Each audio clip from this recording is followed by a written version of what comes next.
Hey, what's up, everybody? We are back here at the RSL, now in our second to last day of the tournament. I'm Tasteless. Joined with me is Sturgeon. How you doing, buddy? I'm doing great, man. We are deep into the bracket. Only 4 players remaining. First up today, I believe we have Clem and SHIN. The winner of that goes on to face Cure. And whoever gets out of that match will be going on to meet Classic, who is sitting pretty in grand finals. Very exciting stuff. Yeah, I'm super stoked to get started today. So our format is a little bit different from today compared to basically every other day that we've had here for RSL. It's going to be one best of 5 to start, and then the winner is going to advance and go into a best of 7 here with Cure. Absolutely. Like we see, we have a TVZ to start the day off today. That is best of 5, as Tasteless mentioned. The winner of that goes on to play Cure. That's going to be a tough opponent for either of these players. Cure in very good form right now. And that will be a best of 7. Whoever wins that will go on to meet Classic, which will be tomorrow. Yeah, we're going to be crowning our very first RSL champion tomorrow. We do hope you join us, obviously not just for today, but for tomorrow too. It's been such a treat doing this tournament. Also, we're super proud to be sponsored by Archon Studio. It's the official broadcast partner here of Season 1. you got to check out their StarCraft tabletop miniatures game. It's going to be on pre-sale later this year, but they've got a ton of other great stuff on the website. I am fully planning on not just getting the tabletop miniatures game, but a bunch of other stuff from other franchises that I'm in love with on their website. These guys are the premier makers of tabletop miniature games. So because of them, we were able to double the prize pool, which is super exciting. And yeah, I mean, we're just very grateful for their support. The RSL would not be possible without you, person at home. We need you to sign up for the Patreon. Whatever you can give is appreciated. We've got different tiers depending on your generosity. And the higher the tier, the more you get back. We have options as an example here for the $25 a month tier where you can vote on player slots, you can vote on maps. If you go up to Immortal, you can get into the credits. And we're hoping that as time passes, we will accumulate enough that we can have our very first offline event. We're going to be renting one of these large esports studios or arenas out here, staffing it. And you could even come down and watch live StarCraft. Yeah, I mean, sounds awesome. There's also a signed thing there, which I've just seen for the first time. So I don't know when we're signing that, but that looks awesome too.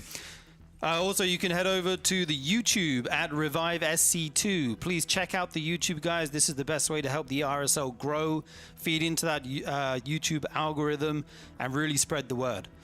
Also, you can find us on x.com/ReviveSC2 to follow and keep up with the schedule and all the good stuff. Yeah, and we really want this YouTube to get bigger and bigger. You guys have been great, actually, so far. We've already gained thousands of followers. We just need to get enough activity that it's really in the bloodstream of StarCraft 2 YouTube content. And then anybody who's watching, you know, your Locos, your Winters, all the big StarCraft YouTubers, we're hoping our videos will be popping up in their viewers' algorithms as well.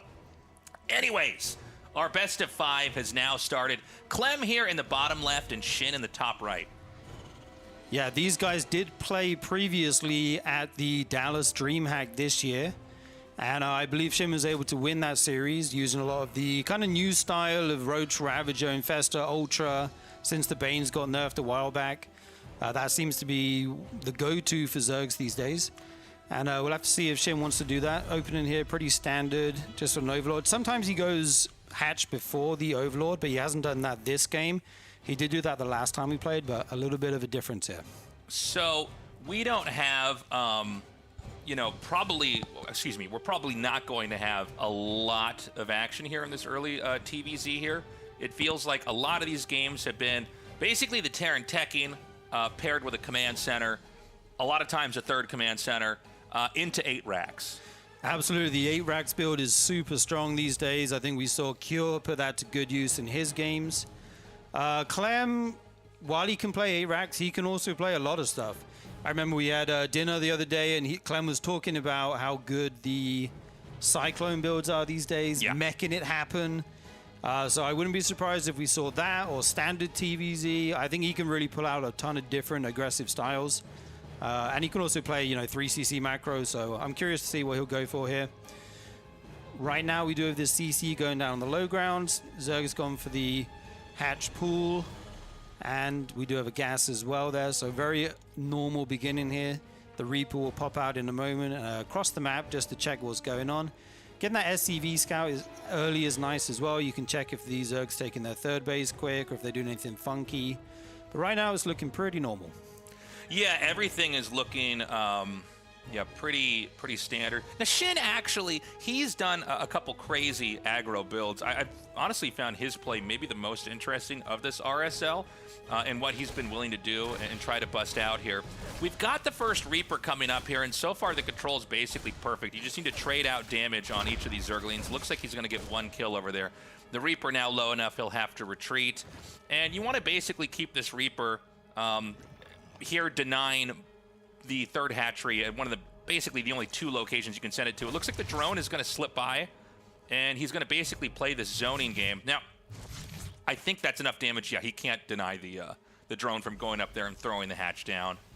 Yeah, Clem's Reaper, super annoying, dude. Such good control. He never misses a beat. If you try and sneak that drone out without having the queen there to kind of ferry it across, it could get picked off. So good job by SHIN not losing that or anything. And we do see 3 CCs going down for Clem. Link speed's going to be on the way here shortly. And he's getting an extra queen. He can start spreading that creep, building up the economy.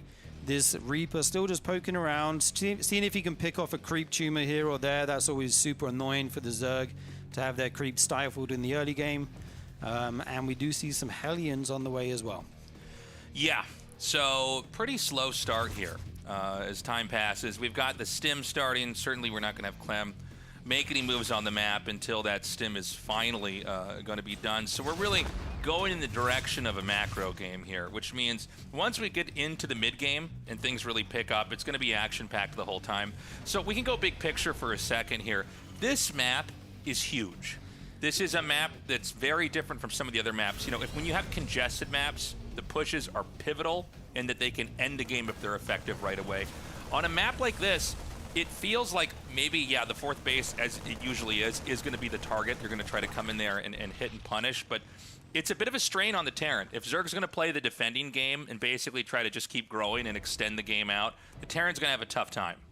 Yeah, absolutely. This is a huge map, as you say. There's lots of bases and also lots of ways for the Zerg to do run-bys, that kind of thing as well. And we do see the Roach Warren and Leia going down here for Shin.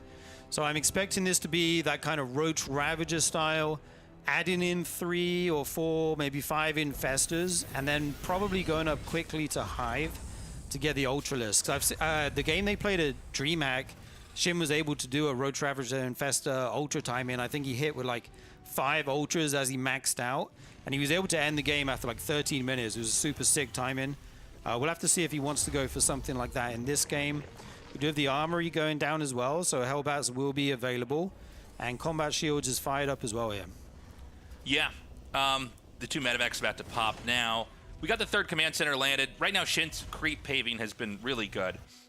He's going to be taking this 4th base down here. I should point out as well, after you get the 5th base, it's pretty tough for the Zerg to take any more bases. There is like a place below the 5th base you can kind of go to. But after that, expansions are pretty far out. Shin comes in here with a punish and basically force a liftoff, but the push coming here from Clem is going to be huge. It's very important that Clem can survive this right now. Absolutely. We have roaches popping out, though. There should be enough if they can spawn in time. The Queen's coming down to help out. Meanwhile, a Ling counterattack hits the door of the natural. There's still a lot of Marines here on good HP, firing down these units at the front. There's only 1 Hellbat remaining. He just needs a couple more roaches, but this is starting to get out of control, actually. Yeah, I mean, he gets every single queen. The roaches are going to come back here. The drones get clipped off, and Clem's going to dive right out of there. Now, a hold is nice. I mean, it's kind of a weird hold because, you know, normally if you just trade roaches for Marines, you're like, yeah, that's fine. That's what's supposed to happen. But he did snipe those queens. Absolutely. That's going to slow down your creep spread. And the big problem with playing Roach Ravager against Bio is dealing with drops. And queens are one of your only things, they're basically the only thing you have that shoots up. So you'll often see the queens go to the main or something like that and be kind of anti-drop defense in the main. But losing 2 of those can actually hurt you in that regard. He's going for a Roach counterattack here and following up with some Lings. Is this going to be enough to deal with these Marines? I'm not sure it is. He decides to back off. He was stuck making roaches for quite a while there to deal with that attack, and the word count's actually even. We do see him, like I said, going for that infestation pit, though, so we'll probably see an instant hive when it's done, and then he'll add in some infestors and try and get some of those big fungals to get back in this game. Yeah. The Roach Ravager is going to ramp up pretty fast here. They take a lot of supply, and, you know, this is one where you're really trying to take the Terran on head-on and try to smash his pushes. Concussive Shells is being upgraded. I didn't see a ton of Marauders in the army. I know we were talking about Beyond's games the other day, and the fact that he really doesn't like Marauders that much. He tends to not use them. But if you're going to be going against Roach Ravager, I think in order to, like, swing the tide in your favor, you really do need to have a decent amount of Marauders. Yeah, definitely. They do so much damage to the roaches. And here's the problem we were talking about just now. The kind of mobility of these medevacs, able to fly between that 4th base and the main, is so annoying for a Zerg to deal with.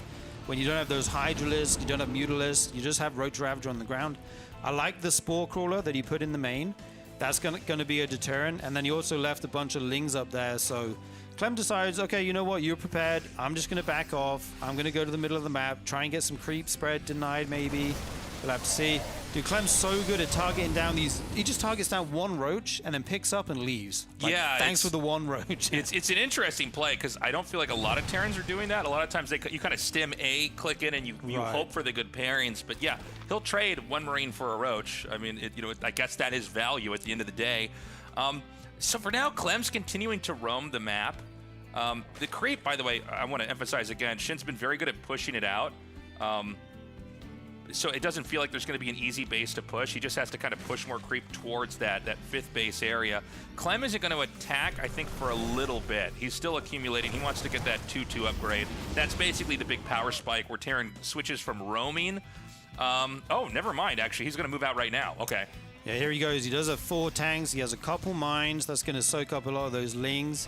And ultras are on the way. So we'll have to see if Clem wants to hit before then, or if he wants to sit back and scale up, outscale the Zerg with his upgrades, but it doesn't look like Clem wants to do that. Pushing down the right side here to the 5th, and even the 4th base. Fungal goes down on that bio. It's all going to be caught.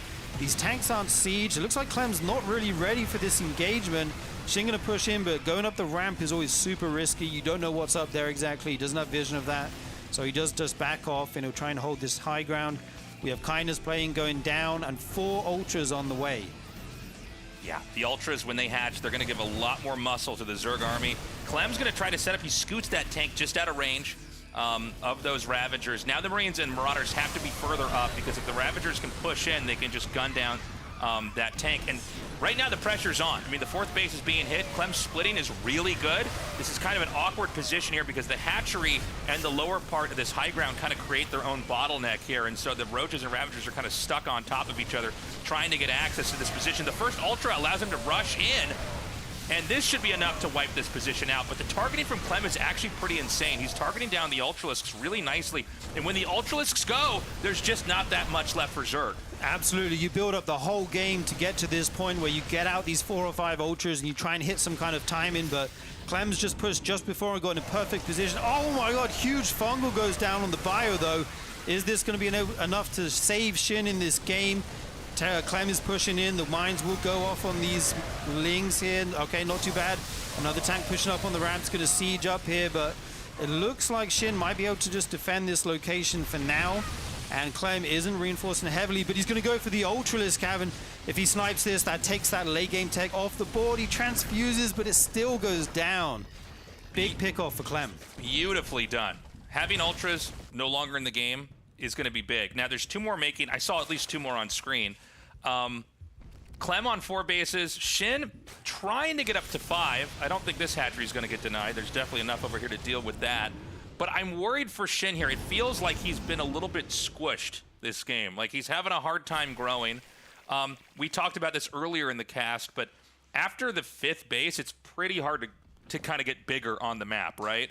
The other bases are quite close to the Terran. In fact, Clem's going to hit this again. Okay, he sees it. He's going to send it back. Yeah, Clem being super annoying with these drops. His multitasking and speed is out of this world. He also has another drop in the top left that's going to dart into the Zerg 3rd as he's distracted down here. He's even brought a couple mines with this, so you got to be super careful how you engage in. He's just going to target the hatchery down. The drones evacuate. Meanwhile, there's a huge fight down here. Shin's just trying to make it happen with the ultras that he has remaining. He didn't remake the ultra cavern, so this is all the ultras he's got for now.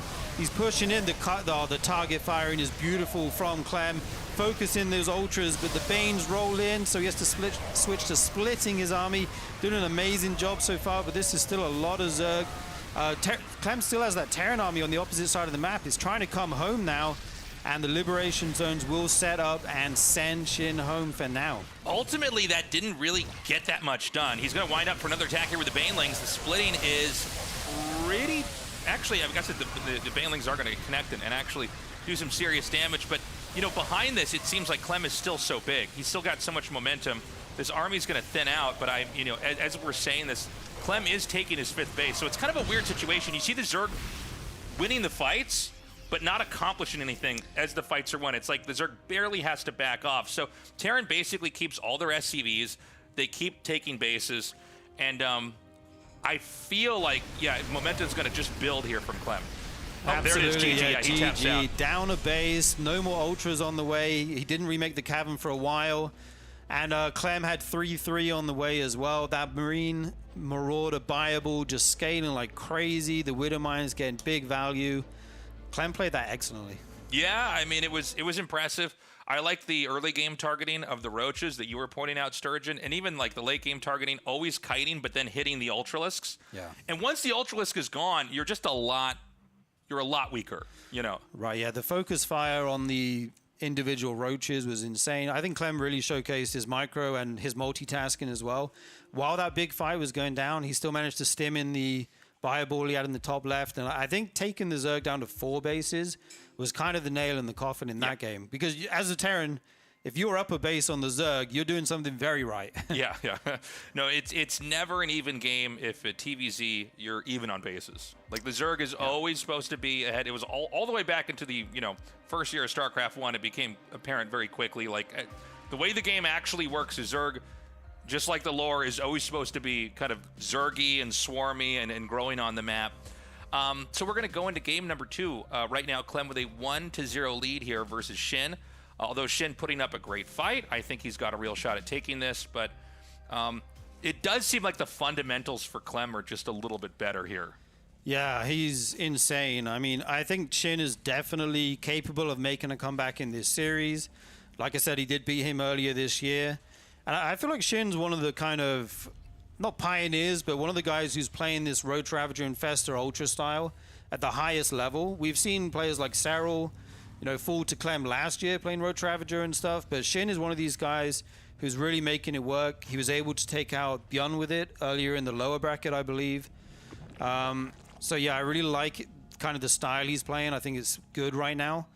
But yeah, Clem just looked too good in that first game. Yeah, I mean, Clem he's so good. I mean, obviously this is kind of what Terran is, but the pushes, the kiting, knowing when to drop versus when to kind of keep everything together and be that wrecking ball on the map. SHIN, it's funny. I mentioned this in the last game, but I can't help but go back to it. He was winning the fights, but the way the fights were won at times, he never got to take advantage of it. A lot of times you win a fight, and then the Terran starts to lose SCVs, and the command center lifts off. Or, there's like a big depot wall, and then the depot wall gets killed, and there's a supply block. In that game, it's like SHIN would barely win the fight, and then it's like, well, there's a couple more Marauders that are going to show up, and then he just has to leave. So he's trading out his army for more army while not denying SCVs, while not denying expansions, while not even killing tech or depots or anything like that. Absolutely. I just want to talk about SHIN's build here really quick because he's done something very interesting. He went for the hatch before the Overlord, and you do the extractor trick, you get the 15 hatch, and then you take your pull, but you delay the gas until the 19th drone. And I think what this means is he's going to skip the Lings, and getting that 15 pull allowed you to get the Queens out in time to deal with the Reaper. So what I'm expecting to see here is he's going to go 2 Queens, he's not going to make any Lings, and then he's going to make the 3rd and 4th Queen right away. And getting that gas later is going to give him a really good kind of mineral boost. It's going to give him a really good economy. And from there, I think he'll go into the Roach Infestor Ultra play again. But this is a little bit of a variation without the Lings. And so we do see the Reaper coming in, and that 15 pull, like I was saying, lets you get the Queen out in time. But you do have a little moment where the Reaper can annoy the drones, force them to build a Spore Crawler. But yeah, SHIN's micro is good. He saves the drone. And once this 3rd Queen finishes in the main, I'm expecting to see the Leia kind of around 315, then throw down the Roach Warren, another 3 gases, and go into a strong mid game. So that Reaper's going to come through here. I don't know that he can get out that easily because there's going to be a Queen here. Never mind, it will actually slip out. But no denial on that 3rd hatchery. Momentum looking very good here for SHIN. He's going to have like a healthy tempo so far in this game. We've got Ling Speed beat upgraded. Oh, Ling Speed, okay. Yeah. I thought this would be straight to Roaches without any Lings, but yeah, getting the Ling Speed this late is pretty interesting. If this was a Hellion build, I think you wouldn't have it quite in time for the first couple, but he's still going to go for these Lings, so yeah, he will have the Ling Speed eventually. Gets his 3rd base down, not the quickest, but he does have these 2 Queens out the front, which is super nice. You can get that creep spread going ASAP. Yeah, for now, Terran is just going to be focused on trying to tech up. A lot of the same ideas here that we saw in the last game. We're still waiting to see if it's going to be a 3rd command center for now. Oh, he's making 12 lings right now. Oh, yeah, he's actually going to attack in. Okay. Okay, if he keeps making... Okay, I was going to say, if he makes any more lings, this is going to be aggression. So I've seen him do this before, where he'll send like maybe 20 lings or so down kind of one side of the map, try and get in behind whatever the Terran has and get in the natural and do some damage. It's not a Hellion opener this game, though. It is going to be these Marines coming out with the Banshee. So it's all about if Clem sees this. The Reaper is doing a good job of scouting here. Where are those lings? Are they just hanging back? I'm not sure where they are exactly. Yeah, he made quite a few, and I'm not seeing him do anything with them right now. Maybe he just wants to be safe at home. We'll have to see. The Roach Warrior is going down behind it, so we'll have that Roach Ravager mid-game transition. I had the same thoughts as you, Sturgeon. I thought that the Lings were going to try to run down here and maybe do some damage. Creep Tumor denied. He's going to send these Lings out. It looks like this is really not to do anything sneaky. I thought he was going to come and try to surround that Reaper, but he backs up again. Yeah, like normally you want to make your army as late as possible, right? Right. So he made the Lings and then goes back to drone in, but there weren't any Hellions or anything coming across the map to harass him, so I'm not sure what he read there. But yeah, he does have this third base up. He took the triangle base first, which is pretty interesting compared to the horizontal third base location last game. And looking to take a fourth. Okay, he just changes his mind. He sends that drone home. Yeah, I guess it looks like it's going back to the minerals. Either that or he wants to take the fourth base at the 3 o'clock spot on the map. The Banshee's going to cloak now and try to come in. The Lings do finally finish off that Reaper, so no more Reapers for the rest of this game. And I don't see an Overseer. In fact, he starts one right there. So this is bad, dude. He did not see the Banshees coming at all. 2 Banshees can easily one-shot a drone. The Spore's going to come up over here. Yeah, I mean, 7 drones going down already. Dude, for a second, I literally couldn't see the Banshees. I was like, I'm insane. They're invisible. They're invisible. They're invisible to the casters, too. He's killed 14 drones. Yeah, huge damage here for Clem. This is insane. I mean, just missing the timing on that Spore Crawler slightly. I think he had one going up at another base, but Clem found the sweet spot where there was no detection, even though there was a bunch of queens there, and able to just pick off an insane amount of drones, honestly. He must be feeling very good about his position here, throwing down all these extra racks. Stim on the way, 1-1, even getting a bunker, going to be able to get nice and safe here. And keeping these Banshees alive is super important as well because it helps you deal with run-bys a lot. 100%. And I love that he sends the Banshees back to promptly kill off the Overlord that's spotting. Then he picks up and starts to roam. I really feel like Clem is right now playing like the perfect game. Yeah, dude, he's looking very good in this game, number 2 here. He's actually a bit ahead in supply as well. Going to start to clear out some of the creep at the front here. That's always nice to deny that. Going to push in, see if he can target down some units and pick up. Clem known for getting his... I mean, look, he just kills a bunch of Lings, picks up and gets out. No overextension. And he'll keep doing this. He'll keep trying to find damage with these 2 medevacs. Yeah. Just keeping the creep oppressed is a good idea. If you can go for anything further, definitely do it. It's going to be I was going to say there has to be a 4th medevac, right? There's a 3rd one. So there it is. It shows up a little bit later. And we're still in that roaming phase. The 3 infestors coming up here. We saw this. Was it Shin that did this in one of the other games? Sometimes at these games, it's like a giant soup Shin in my plays brain. this style a lot, yeah. So the idea is you can actually just... oh, my God. The targeting's so good. Oh, dude, he morphs the Roaches into Ravagers so the Marines do less DPS and aren't able to pick them off. Super sick move there. Yeah, I really like that. But, you know, it's one of these things where, oh my God, I totally lost my train of thought. I was going to say, oh, yeah, this Infestor play is so good. If you can get a Fungal off here and just catch this, you're going to wipe out everything. So Terran has to be very careful. Absolutely. If you clump up all your bio in a big ball and those Fungals go down, it can be game-ending, honestly. So, yeah, you have to be super careful here as Clem. He did see the Infestors, so I think he knows exactly what he's up against here. The Hive is finishing up. So the Ultras will be coming out again, I presume. And 3 more Spores going down for Shin. That's going to help a lot with the drop play. If he tries to, fly medevacs around his bases. Obviously, as Roach Ravager Ling doesn't shoot up. We see Adrenal on the way. Ultra Cavern going down. Now switching into the melee upgrades to complement. Oh, no. He cancels the melee and goes for armor instead. Okay. I guess he'll get the melee upgrade after the ranged here. That's kind of a funny... Yeah, I guess you're right. It's going to be kind of a funny layout here as far as the ordering of upgrades. He's going to just send the Banshees in here. It looks like they weren't quite close enough to just one-shot that drone. So that drone is bruised and will stay alive. The 5th base is here in the top left, and Terran is moving in that direction. So we are getting close to where the action really kicks off here. Yeah, and I think Clem has got Shin styled down because he's going to make this push again right before the Ultras come out. I feel like he's got to be so careful here if these fungals go down. It could be huge. Oh my god, decent fungals. Doesn't get everything. The tanks do siege. He's going to keep pushing in here as there's no creep. Try to get a good position with these siege tanks. You know, it's one of these things. When you get the fungal off, you have to then finish them off. Right. A fungal with damage, it's like, well, that's not actually that much of a big deal, right? These things can heal up, and that's kind of what happens. So we have the 5th base denied, and Clem is going to roll right up here to the front. His splitting has actually been very good. Yeah, he's preempting these fungals coming out way before the fight even happens. He's actually taking a 5th base behind this, so denying that Zerg 5th is going to put him really far ahead, as long as he doesn't die soon. Got to be careful here, moving on to creep. He's actually being very ballsy here. Like, that squad of Marauders goes forward and picks off 2. No, just the 1 Infestor, I believe. He's still chasing them down. These units are so expensive. You do not want to be losing these. Yeah, I mean, this is a lot of damage. The Ultras are here in the nick of time, but, I mean, you know, it's a pretty ugly trade here. I mean, he takes the Ultra out again. There's still a tank. It's still, I mean, it's still, you know, it's funny. Leave. Zerg will beat this, but at what cost? Yeah. That's what's most important about this. Is not does Zerg survive or not, but, like, what about attack number 2 here? Yeah, I mean, I think as Shin, like, you're already in a really bad position here. Clem's macro back home is insane. Making 3 Marauders at once, 2 Liberators coming out at a time. That Banshee finally going down after 10 minutes. Even some mines at the front. Okay, good. A nice little run by here.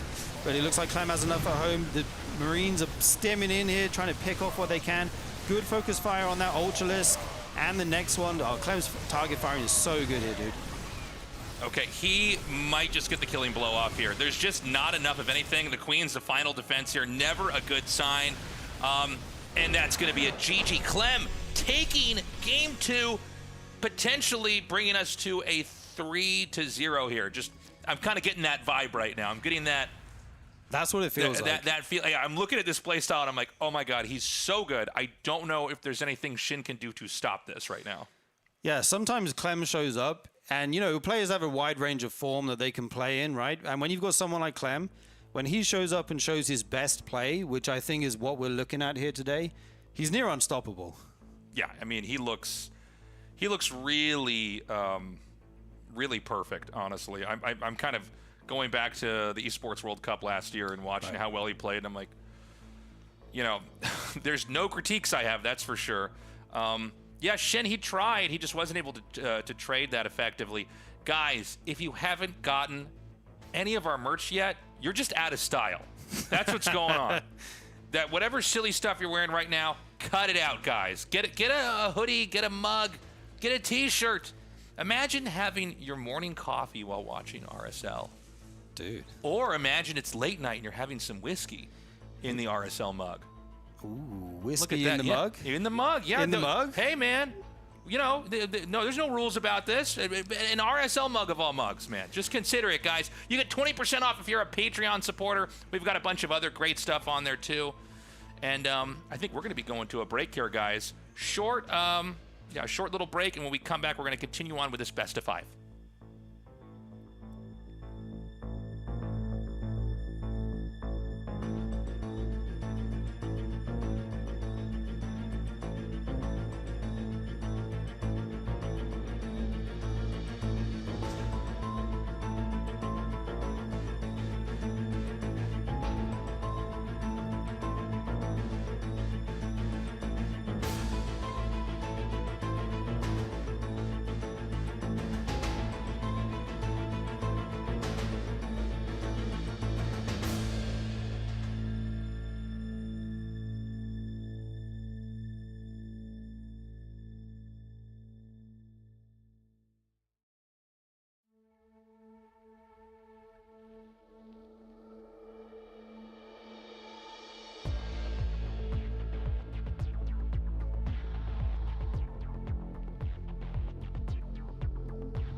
Welcome back, everybody, to the RSL. We've swapped Tasteless out. I've joined on in here with Sturgeon.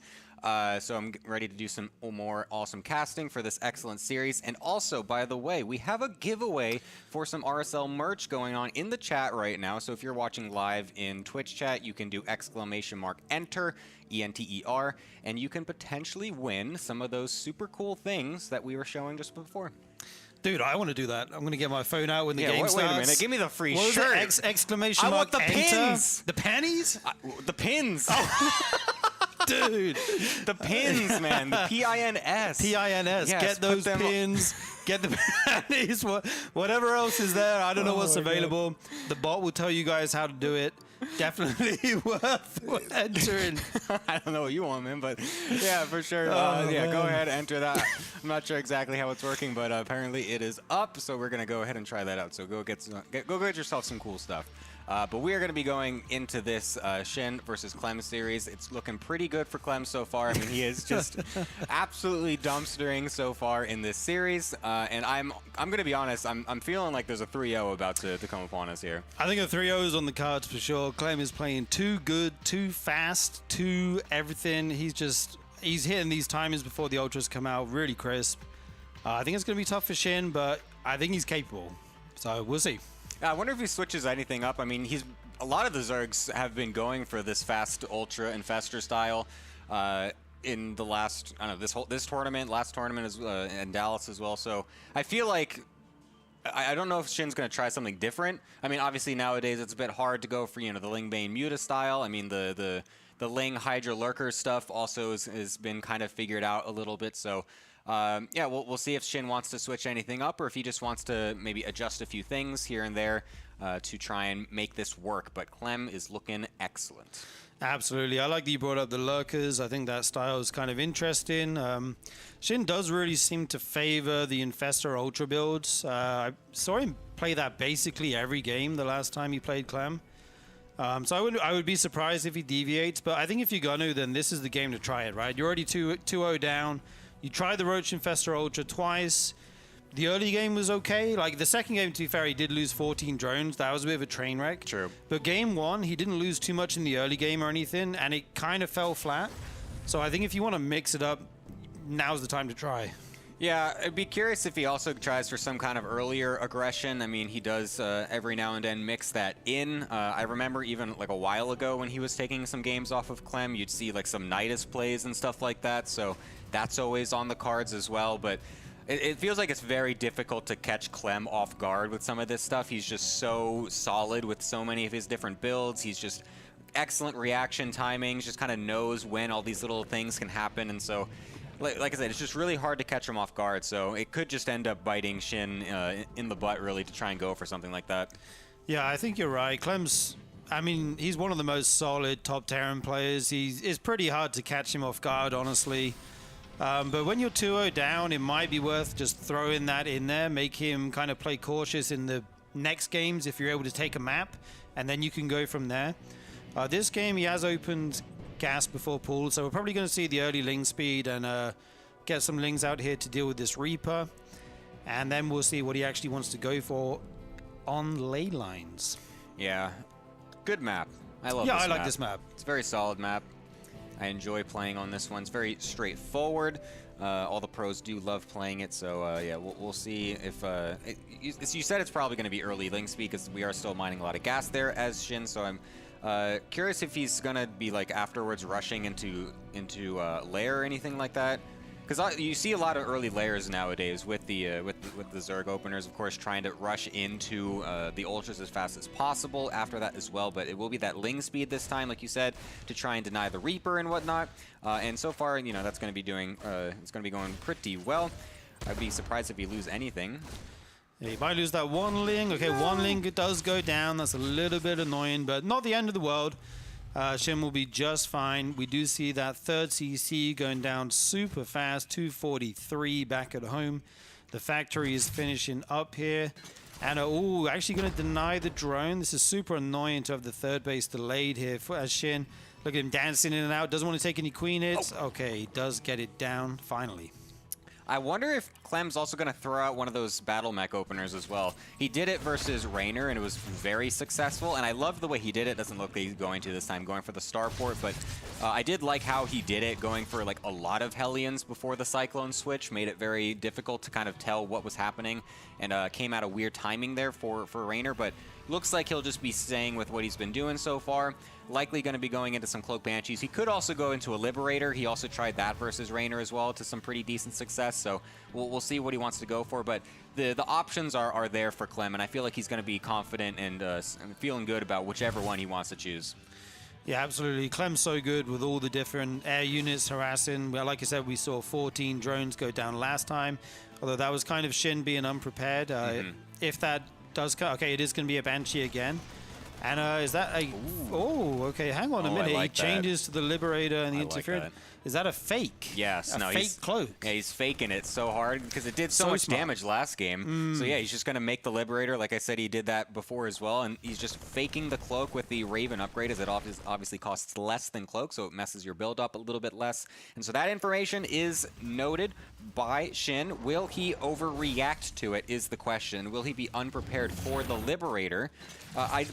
I feel like you kind of respond in a similar way like you would versus Banshees, since it's still an air unit that's going to be harassing you, but basically it's just a thing that'll kind of help to optimize Clem's build a little bit while still going for this early aggression. Yeah, absolutely. You're going to make Spore Crawlers either way, whether it's a Banshee or a Liberator. The timing can differ slightly, and maybe you want to go for a bit of a faster layer if you're against Banshees to get that detection, so you're not losing drones that are, transferring from one base to another. So that could throw Shin off a little bit. He does have his spores out in time. He will need to bring the Queens over, as he does spot this Liberator at the front. There's also the Hellions down near the third base there, so they could dart in at the same time. Okay, the Queen's just going to face tank this. As the Hellions come in, he's going to target down some Lings. Able to get some pretty good shots off so far. Some Lings ran away for no reason there, and actually the whole pack goes down. Suddenly this is looking like a disaster here for Shin. Yeah, those Queens also getting killed by the Liberator. I think like 2 or more got killed there, and now we're even able to go onto some drones with these Hellions. 3 of them go down, but a lot of Lings were suicided as well to deal with that. 20 in total, 2 Queens, a couple drones. Not too bad for the amount of units that were used there from Clem. I think it could have, maybe been a little bit better if he was able to get a couple more shots on those drones. I was looking to maybe get like 5, 6 or so, but all of those Lings getting killed for that also, I feel like, comes out pretty decently for Clem. Yeah, absolutely. Those are Lings that could have been drones. And actually, when there were like 5 or 6 Hellions left after killing the pack of Lings, I thought it was going to be much worse for Shin. I thought he was going to lose like 8, 10, even more drones, but he managed to minimize the losses. He has the tank on the high ground here, going to be able to protect his third base from these Lings. Going for the Roach build. He's actually still making Lings here, but he is going for the range upgrade, so we'll probably see him pivot into Roach Ravager at some point in the future. And he has his 4th base on the way. I'm curious how many barracks we're going to be getting thrown down by Clem, if he wants to just commit to a full-on 8 racks, or if he's going to just play it a little bit more passive and just try to get more into the overall macro game. It looks like he's already got a 4th base planted down, so I don't expect him to be going for too many extra racks for now, but double Marine drop in the top side will try to deny this 4th base, and it's doing a pretty decent job just kind of going back and forth here. Gets a Queen there, uses all the energy on transfuses, so no more creep tumors can get placed for a little bit, forced to inject, of course, there. And even all of this is happening without combat shields finished or 1-1, so this much damage with just these 2 medevacs is pretty good, and once these upgrades finish, Clem is going to be feeling very nice to continue this aggression. Yeah, absolutely. That's the key for Terran when you're playing against Roach Ravager, Ling. You want to get your upgrades going as fast as you can, outscale the damage with your Bio Ball. He's going for those concussive shells, and we see him adding in Marauders 2 at a time here. Like you brought up before, his 4th base is nice and quick here, so I think Clem's setting up for a really strong economic late game. This tank might do a little bit of friendly fire here, but not too many SCVs going to go down, and Shin will just get out of here. This little force of Marines still here, Picks off a Roach, but we'll have to leave eventually. Oh, I love the one Viking just to hunt down these random overlords. It's so fun to see this. They just end up getting like 3, 4, 5 kills out of nowhere. It's like such a random thing, but Zerg sometimes just totally forget about the possibility, and then you just suddenly are supply blocked. Luckily for Shin, he's got quite a lot of extra overlords already made, so I don't expect this to supply block him in any meaningful manner, but it's still good to deny the vision. You always want to try to get as much vision denial as the Terran player. You can see him constantly going around scanning for the creep tumors as per usual, and so getting those couple extra overlords on the sides are also a great way to limit that. Absolutely, and once you take the Zerg's vision via overlords, it opens up the whole world for you with drop play. You're able to run in your medevac, the Zerg can't see them coming, isn't able to have units there in advance, and the drops can do a lot more damage. These Marines still be annoying. We finally see a big force of Clem coming across the map. The mines are not burrowed. He doesn't burrow them. Very brave of Clem. Going to push here onto the creep. Right now, the Ultra Cavern is just under halfway done, so Clem has a pretty big window here to do some damage. Yeah, the Infestors are going to have to pull some heavy weight here if he wants to actually keep some of these bases alive. One of them already forced to cancel. Massive run by getting sent across the map to try and do some economic damage, and also just to buy more time for more of those Infestors and the Ultras to start to kick in. But that one tank on that high ground position continues to do great, along with a lot of that bio reinforcements and a PF. Shin trying to go everywhere, but being met with resistance every single which way. Yeah, even though he didn't get economic damage, the really good thing here for Shin is that it's bought him some time. So he will be able to get his... Oh my god, that fungal was massive! The whole bio ball in the red here. A lot of it goes down. These units are so weak right now. Clem might have to back up here. And I think Shin might have... Clem. Shin. Fusion. Yeah. I think he might have a time in here if he can get 4 or 5 Ultras out with the Infestors. Oh, this base gets denied again. That's so good for Clem. No, that fungal setup in the middle was a godsend for Shin. I think he was about to get just rolled over. Like the amount of time bought was barely not enough. The Ultra's not out, but those 2 fungals are just perfect for Shin, really buying him that extra time. And you can see how... No, I'm doing it. Shin, Sorry, Clem is forced to kind of just pause a little bit once that happened. As you can see, he kind of let off on the aggression. Only just now is he starting to go for it yet again, as he's got a big drop going on the right side while he tries to push down the middle using these Widow Mines as an anchoring point. Doesn't want to, Shin that is, doesn't want to go too far forward because this is a very small choke point. But this drop on the right side, I think, didn't quite get dealt with correctly. Shin was not quite paying attention, and so that's potentially going to do a lot of damage. And instead, he's just going to shove it down the middle now, assuming that there's less units here, and he will be correct on that. And so maybe this is a bit of an overextension from Clem to split too many units. Yeah, dude, that fungal was big. These Marines and Marauders have been so annoying in the natural. There's actually not enough there to clean that up, so that will be huge damage. But on Shin's side, he forces the base to lift.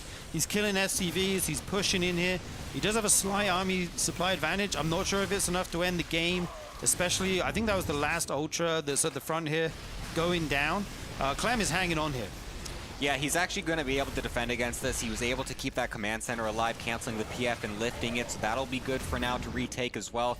The bio in the medevacs on the right side still not quite dealt with, so this is going to be still annoying. Shin has to continually keep tabs on where these bio units are just dropping left and right.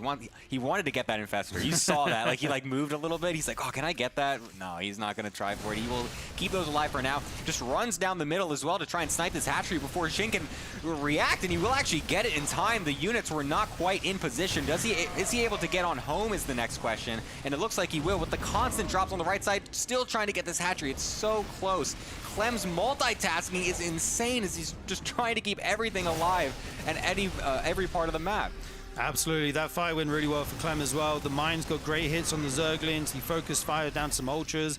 That drop still being a nuisance there, even though there's a Spore. Okay, finally it's going to get dealt. No, my bad. In comes the medevac. How dare you expect those to die? I thought they were alone finally, but no, the medevac was just chilling in the airspace.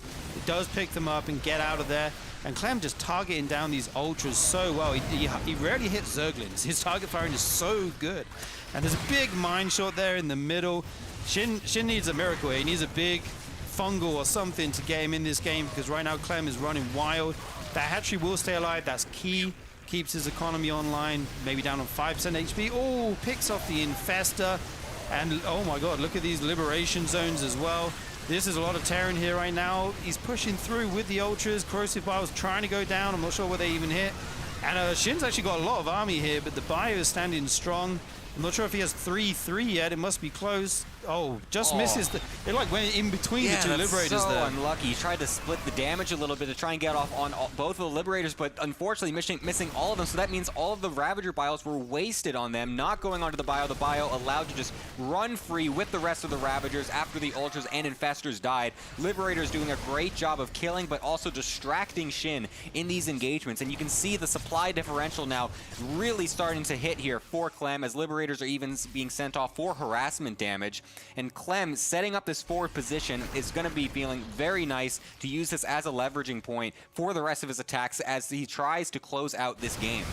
Yeah, if you are a soldier in Clem's army, you rarely have an easy day as he pushed those units all the way down to the red HP with continuous stims, but the pressure was too much. I think that drop on the right side got so much damage and value over time, and eventually he's able to just, you know, boom ahead in supply and have a huge army, and SHIN has to tap out for a quick 3-0 in our first set of the day. Yeah, pretty dominant from Clem, but to be honest, did we expect anything less? He was even doing very well against Raynor when he was sick the other day as well. He had mentioned that he was sick that day when he just casually 3-1'd Raynor. So yeah, now he's here. Yeah, as you do, as the best Terran in the world apparently. So yeah, very good for him. He's looking pretty strong. He's going to be going against Cure next in our next match, which will be a best of 7. The question is, of course, though, what race is he going to play? Is he going to actually play a TVT, or will he commit to a PVT? That's, I guess, what we're going to have to wonder. We have confirmation from production. Clem will be playing Protoss, Gemini. Now that makes my Protoss heart very happy to know that I'm not going to cast a TVT. But regardless, no, I still love watching Clem play Protoss, of course.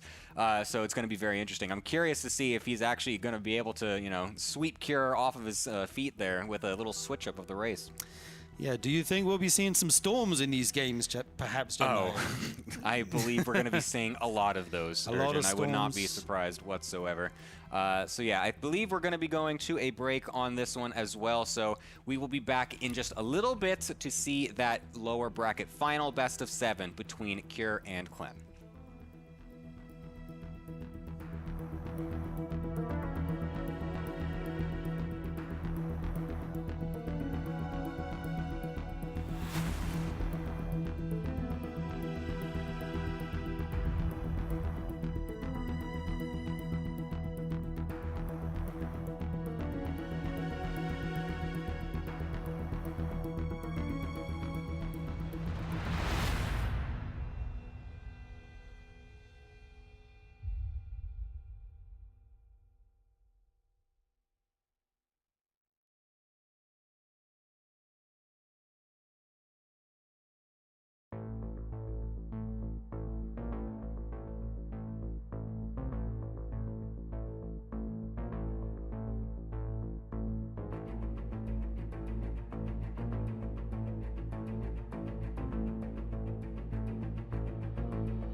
Welcome back, everybody. Thank you for waiting. We had a little bit of extra time there for the map vetoes. It's going to be Clem versus Cure. In my head coming into this today, I was thinking, okay, well, it'll be a TVT. It's going to be a PVT because Clem is going to be choosing Protoss. Yeah, and that's going to be super fun. Of course, we're going to be able to see some of Clem's excellent Protoss, which is, it's like really good. It's like he's at times the highest MMR Protoss on the European ladder, which is ridiculous. I think this is something a lot of people don't consider because we get so used to looking at certain pro gamers, and it's like, okay, Clem, quintessential Terran, right? It's like him, Morrow, and a few other guys. Yeah. You look at Zerg, it's like, man, it's Rogue, it's Raynor, it's that you forget that some of these guys can actually play the other races at the highest level too. Not all pro gamers, by the way. Yeah, there's like a couple of them that are just god gamers of whatever they want to do. And yeah, for some reason, Clem is one of those players and is just insanely good. If you want any context on this, by the way, specifically against Cure, ever since Clem has, basically since December last year, he's always played Protoss against Cure in any tournament he's played. He's 10-1 in series. So insane, versus Cure. 22-8 in games. That's like absolutely ridiculous. We are in a meta right now where it seems like Terran have a tough time versus Protoss. I can't say I blame Clem for doing this. Interestingly, there used to be rules against race switching. But I guess in the current tournament environment, it's like, okay, I guess it's going to be permissible here. We certainly don't have any rules against it in RSL. So this is kind of a plot twist in the tournament. And now I'm way more confident that Clem is going to win just because he's so good at this matchup before. I'm like, TVT, who knows, man? I mean, Cure's looking very strong. Yeah. We're going to go into that game now. This is a best of 7, by the way. We are done with best of 5s. And the winner of this will be playing in tomorrow's finals. Just so that we're all clear on where we're at. You do not want to miss tomorrow's finals. It's going to be great. By the way, this tournament has just been a blast to do so far. We had a couple hiccups, a couple bumps in the road the first couple days. But things have really smoothed out so far. Yeah, it's been great. Been a total blast to enjoy casting everything. It's been super fun. Plenty of great games, awesome players. And so, yeah, this is the losers final. Going to be going and eliminating our third place player here, and then going the other player, of course, going into that grand finals, like you said, against Classic tomorrow.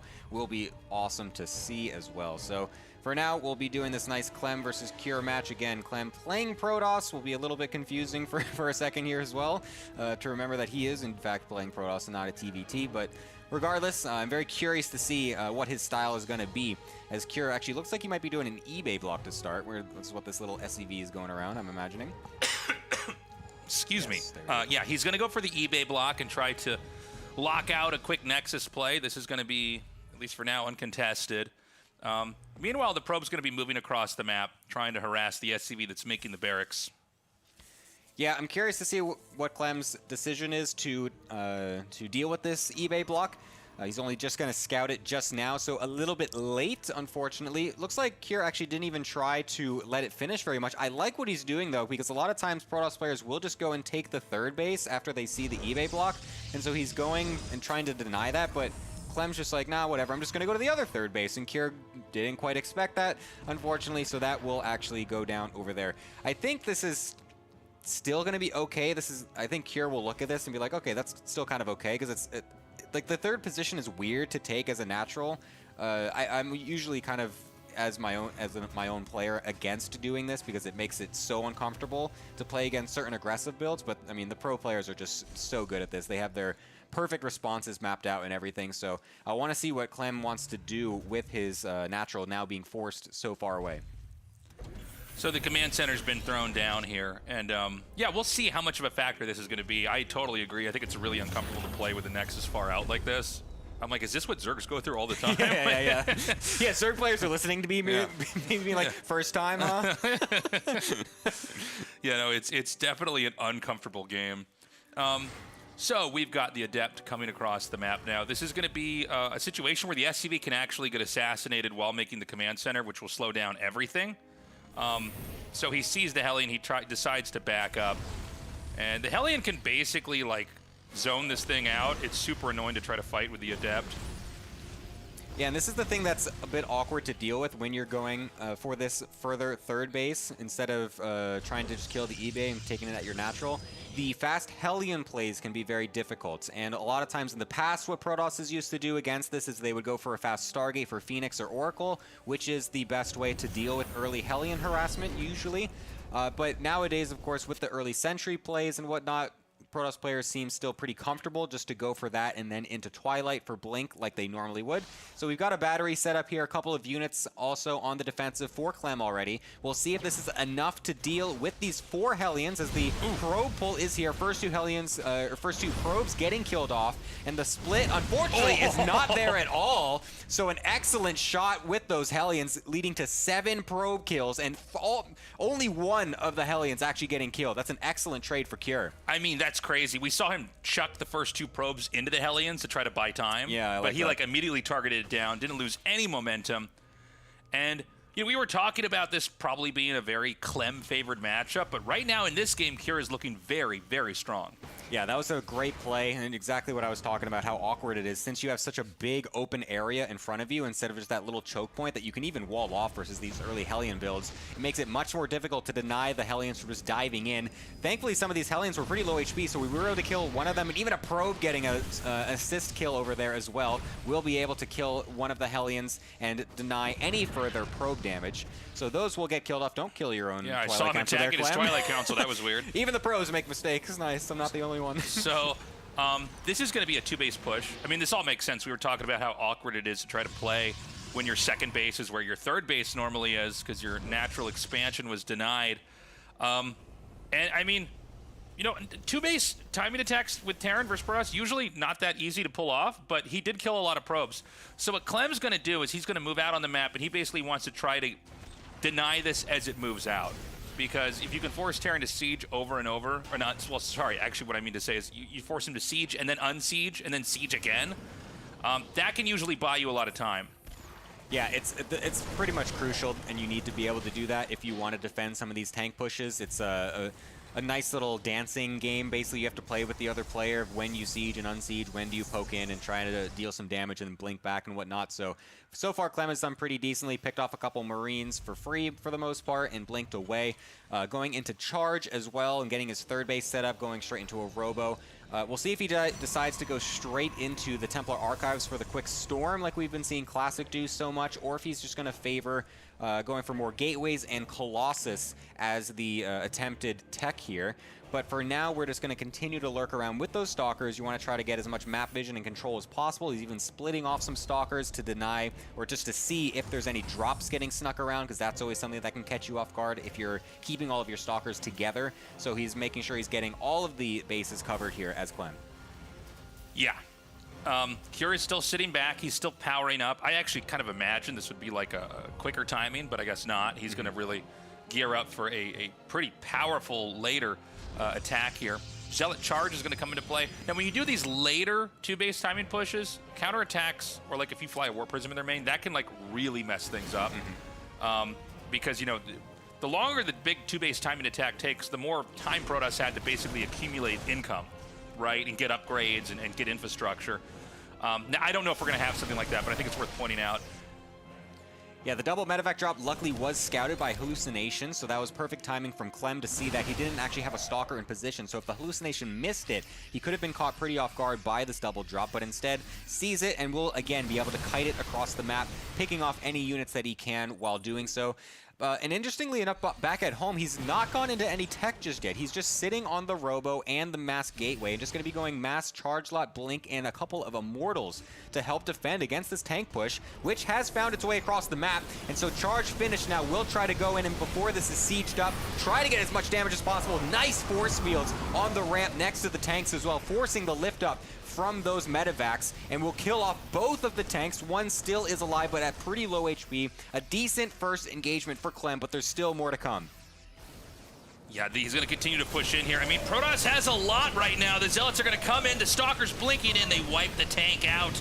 And it seems like Terran barely has enough to try to force their way in here. A force field comes down. Kind of works, but Terran moves around it. We need to get these Zealots up here in the front. Now, the medevacs are very, very low on energy, which means they can't quite keep healing, but it might not matter because it seems like there's just enough units to keep pressing forward. Yeah, this is looking great for Cure. The initial engagement wasn't quite enough from Clem, and without any splash damage behind it, not able to actually clear out the bio. So Cure actually with the first win against Clem's Protoss. It's those 7 probes, man. Those 7 probes. Those 7 probes. That was actually influential. Like that was really early. It was one of those butterfly effect moments, that happened and then it rippled into the rest of the game. And then Cure went, I'm in the wrong timeline. Or no, sorry, Clem did. Sorry. Yeah, Clem's like, this isn't the timeline where I've lost 7 probes, is it? It was. Okay, well, this is exciting. Cure wins game 1.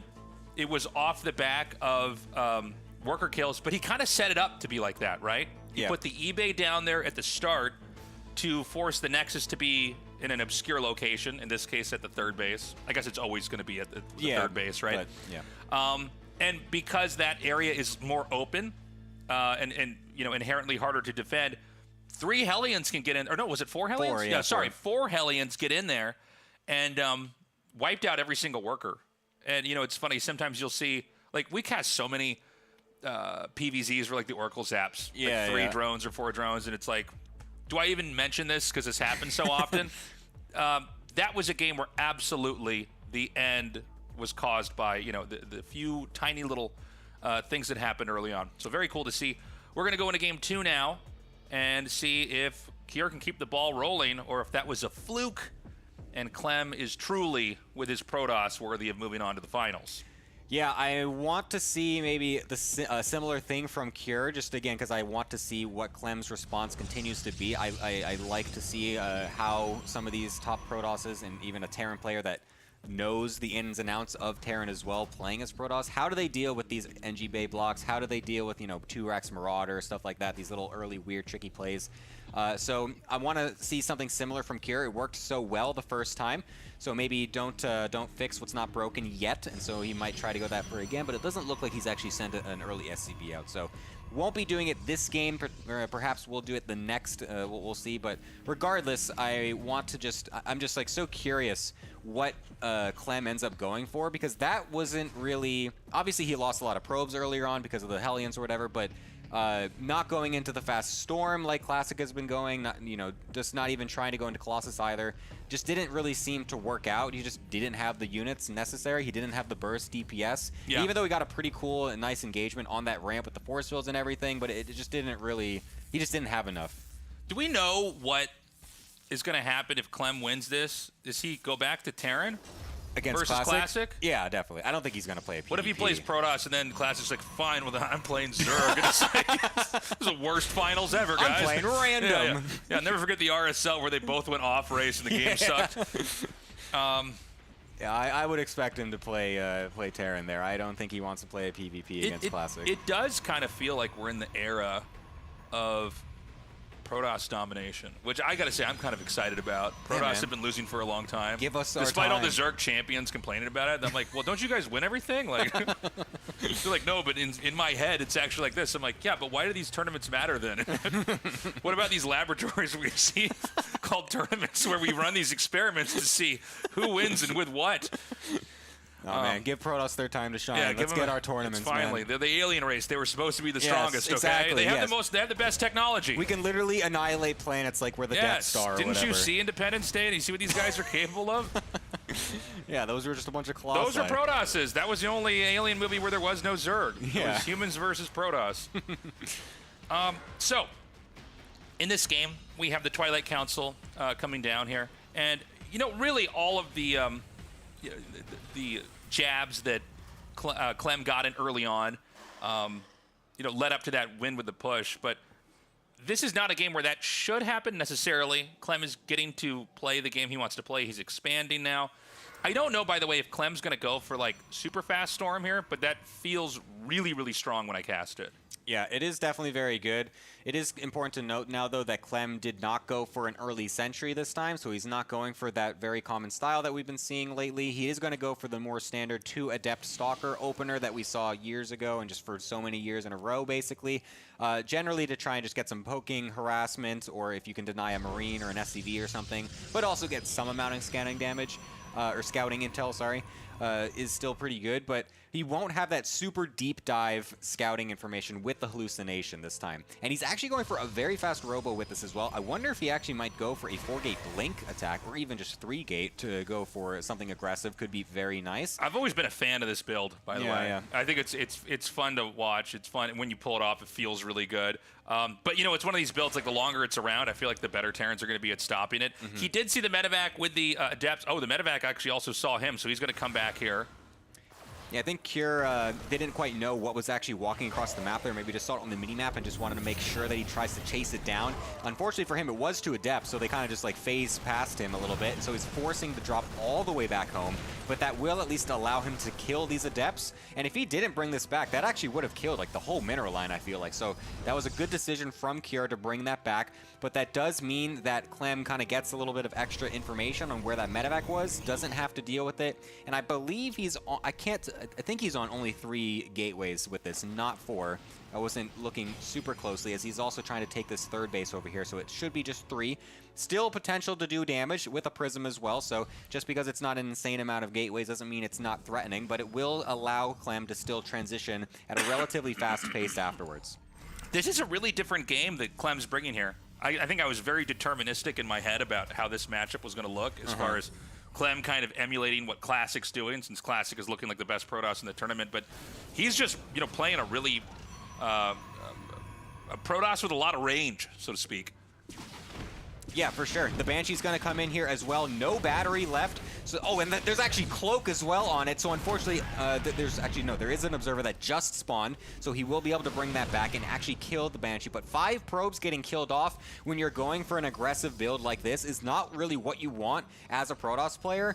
He's instantly going to start those probes back up and try to chrono those out. And he's even just going to blink forward onto the tank as well, sniping that down. Even gets onto the bunker, denying the SEV coverage so that way it cannot be repaired, forces that down, and now will even blink forward again onto the 2nd tank before that can set up, and then uses the prism as a secondary blink to bring everything back and go to the reinforcements as well. This is looking very good so far for Clem. This is so sick.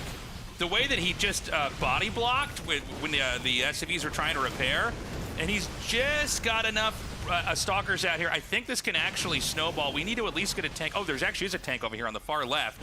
The tank might allow him to stabilize unless he has another Stalker warping round. I don't see why he wouldn't. In which case, he might be able to just dive in and clobber him. Yeah, he's going to actually force the units being made back at home with the 2nd Banshee. If you're moving forward like that as Cure, that's not what you want. This tank just getting just immediately killed off. Look at Clem, man. Just walking over him. That's a return to form that we want to see from Clem. Ooh, that was sick. Yeah, I was like starting to describe what was happening earlier while the fight was still happening because I was so impressed with it. But when he blinks in and then kills the tank, and then you can see the SCVs immediately try to rally to repair the bunker, because the bunker is kind of like the anchor of the defense, right?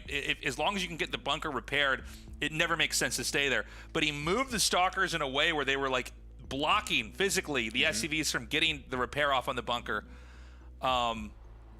And then, yeah, I mean, great blinking from there on out. It was really impressive. I feel like I haven't seen Cure lose a game like that in a long time. No, I know. I feel like a lot of Terran players haven't really, because a lot of Protosses haven't been doing that. They've been going for the more passive blink with the Sentry openers and whatnot, reacting to the Terran. This time, Clem just bringing it to Cure nice and early, and it wasn't even super committed either. He had that 3rd base the whole time behind it, so he could easily just transition if the attack didn't go perfectly, or if he only got, you know, a few SCVs here and there. But since Cure was going for that early Banshee style, he had less at home to defend. There was no early Raven to throw down some auto turrets that actually do help versus those early blink all-ins, or blink pressures, I should say.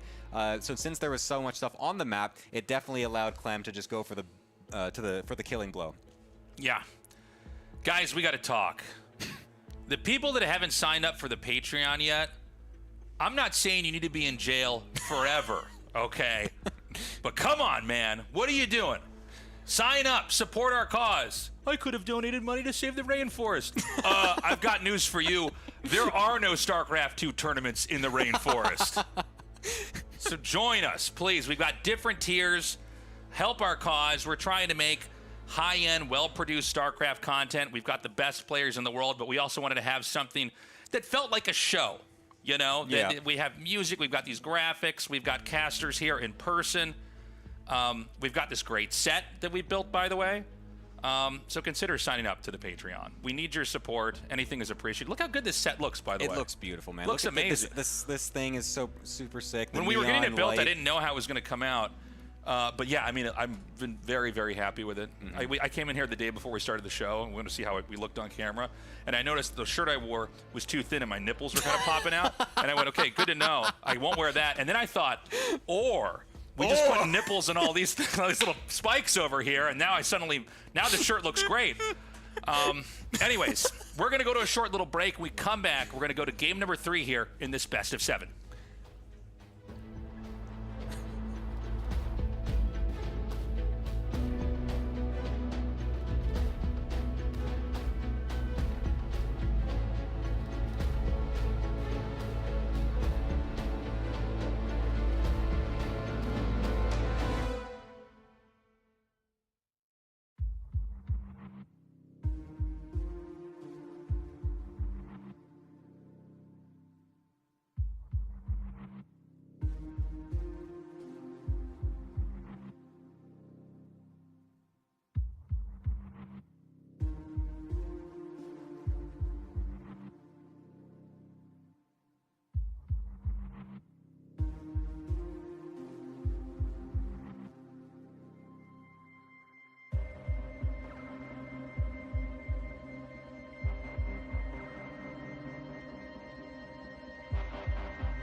Welcome back, everyone, to the RSL. We're in the mid-series here between Cure and Clem. Clem playing Protoss, by the way.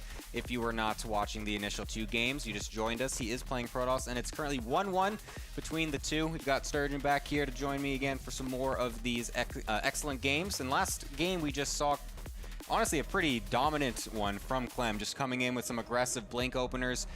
Something that we haven't seen as much lately this tournament, but Clem bringing a classic back in here and doing pretty well so far versus Cure. Yeah, Cure was able to mess him up a bit in the first game, killing those probes with the Hellions. But it looks like if you don't interrupt Clem too much, his Protoss is super strong. Yeah, for sure. By the way, we also have a giveaway going in chat yet again. If you want some more RSL merch and you're here live in the Twitch chat, go ahead and do !enter, and you can enter in to join, to join the giveaway and get some of that cool swag.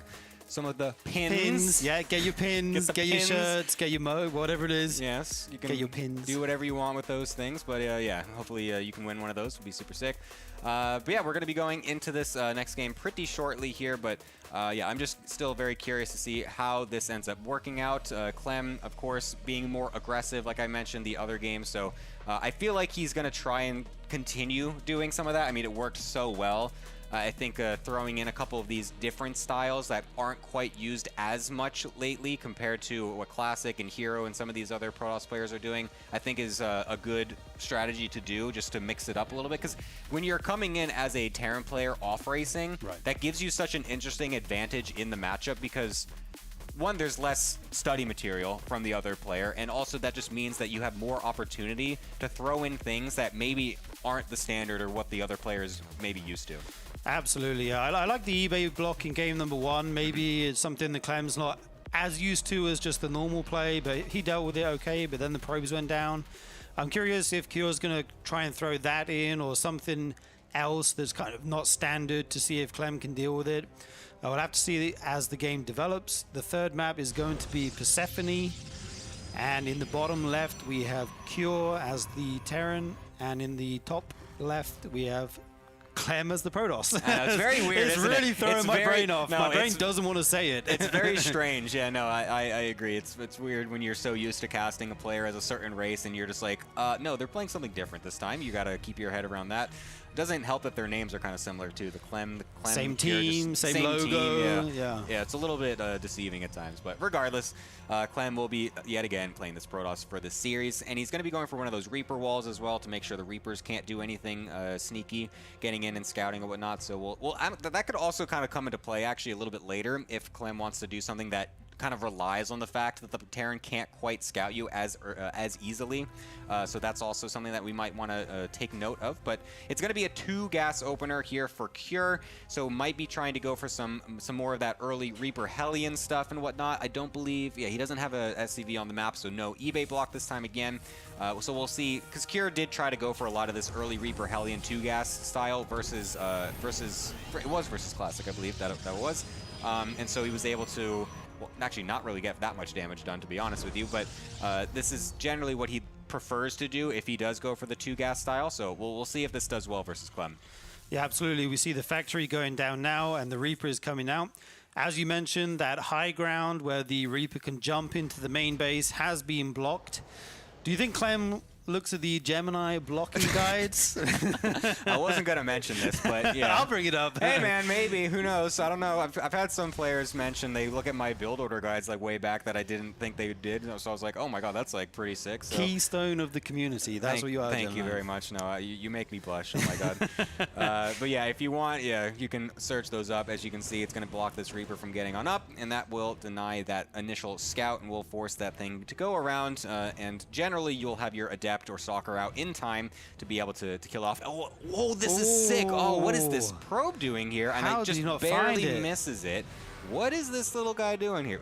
He went to the third, checking for proxies, or like, maybe. and then comes home. Nice. Oh, I like that. Yeah, that's super smart. Makes the battery at home. That's going to keep him a little bit more safe than maybe we saw in game number 1. It is going to be a similar build here. Going for the Reapers, going for the Hellions. At some point, you want to try and dive in and get some probe damage. Be very aggressive, which I think Cure has showed that he's pretty competent with. We do see the Adepts running across the map here. Okay, they do shade back home. Just walking out the front, check if there's any units there, and then shading back to the natural. Yeah, it's a good play to do, as the Adepts have plenty of mobility, so that is kind of the that's the advantage you get from going double Adept so early instead of the Sentry, and also just gives you a little bit more extra damage against this Reaper Hellion style. Was he going to mine over? He's definitely going to try and get all 3 of them! Get in! That is sick! He's in the main base taking out probes. What a godlike grenade that was. And now the 2 Hellions in the natural as well, because all the units were forced up. I have never seen that work so well. That's actually ridiculous. Like, it's actually rare that that is able to get 1 Reaper in, but the fact that it gets all 3 of them is absolutely ridiculous. And now the probes are getting jumbled up. Actually, pretty nice blocking, though. This is actually a great defense from Clem, all things considered. He only lost a few probes in all of this. The fact that the battery at the natural was able to keep a lot of those probes from getting killed is very nice. And then the excellent probe micro in the main base, that was an excellent play by Cure to get all 3 of those, but only losing 2 probes in that amount of chaos is actually insane from Clem. If that happened to me, I lose my whole mineral line. 3 I just Reapers leave the in game. I see him do I the just 3 press the Reapers power up. button on my computer. I'm like, I'm done with ladder for today. Throw the monitor 3 out the Reapers in window. the main. The Hellions in the natural, but Clem's control was excellent. Crisis management on point. We do see this mine drop come in now. Ooh, got to be careful attacking them with the probes there. He does have a little force making his way into Clem's natural. There's action on both sides right now. Only 2 probes going down to the mines. That's very good. Blinking around, not sure where these Stalkers are going. Ooh, yeah, that's a bit of a dead end right there. Unfortunately, getting blocked by the SCVs as well. Unfortunately, the target fire just barely not there, but does get a couple extra on the back end. So 4 SCVs, but kind of suiciding a few too many Stalkers and units there. Not the best trade overall for Clem, but considering the fact that he defended the initial harassment so well, he's got the room to move a little bit for that. So I think that's still totally fine. This medevac is going to be stuck in the corner, which is annoying, and you're going to have to make sure you leave units there to defend against that in the future. But I think this opener from Clem is feeling pretty good. He just has to make sure he does actually scout for this move out, which he does with a Blink Stalker over on the healing zone as well, so that's good. Doesn't want to lose too many probes here as well. Also a nice reaction. So Clem just, man, he's playing so well. Yeah, he's dealing with everything beautifully here. Takes out the medevac. There is a Banshee in the main, uncontested right now. Going to go to work on this probe line. He's going to have to send Stalkers up. Oh, the push from Cure actually goes home, which is, I don't know, maybe fortunate for Clem. He didn't seem to know about, oh, he did seem to know about it. But yeah, these tanks are going to go home. They're going to keep macroing up, adding on a few more racks, maybe wait for Stim. He's still got another Banshee coming out here. And yeah, right now Clem's defense looking pretty on point. He did get the 3rd base up, so he's making 3 probes at a time. We see Zealot legs on the way, so he's going to be transitioning to that and the +1 attack here. Yes, and so now, of course, it's going to be the time where both players build up just a little bit and try to see where it ends up going from there. Cure is probably going to want to go for one of those types of pushes that's a little bit more committed in just a little bit, whereas Clem is going to be trying to bolster up his gateways, trying to get his gateway explosion out. He's already got 4 on the production tab here. Wants to get as many units out as possible to deal with a potential attack. yet again seeming like he doesn't want to go into that fast Storm tech that a lot of the other Protosses have been doing. No fast Colossus, just seems to be solid, going for just mostly mass gateway, potentially an Immortal or two here as well. Another Banshee coming in over here on the right-hand side will not be defended initially, but the Stalker's in position, will be able to kill that off. But 4 probes, again, is not that bad. It's just that Clem's initial defenses of everything was much better, so it's like it's not really that big of a deal at this point. 58 to 49 workers is pretty good as a Protoss player in the scenario, and he will be going into Robo Bay as well after this. So well, this is a bit of a switch up compared to the first game where he did kind of get rolled over with the initial tank push. So we'll see if this is going to be different. This is not going to be in time, just barely enough though for the initial attack. So Clem needs to deny this from getting across the map uncontested. Absolutely. You want to poke with these Stalkers, pick off as many units as you can, blink away. Nice little use of the healing shrine there, just heals his units up a little bit. Gonna have to back off for now though. This Banshee comes in, or maybe those Stalkers got F2, but they will be there to deal with the Banshee. And this is the big push here coming from Cure. He's moving the tanks up and the Marines. He's not sieged right now, and the Protoss force is gonna engage, but I just don't think there's enough here. Yeah, the tanks will siege up, and that means that Clem has to walk back, but the bio is just in such strong number at this point.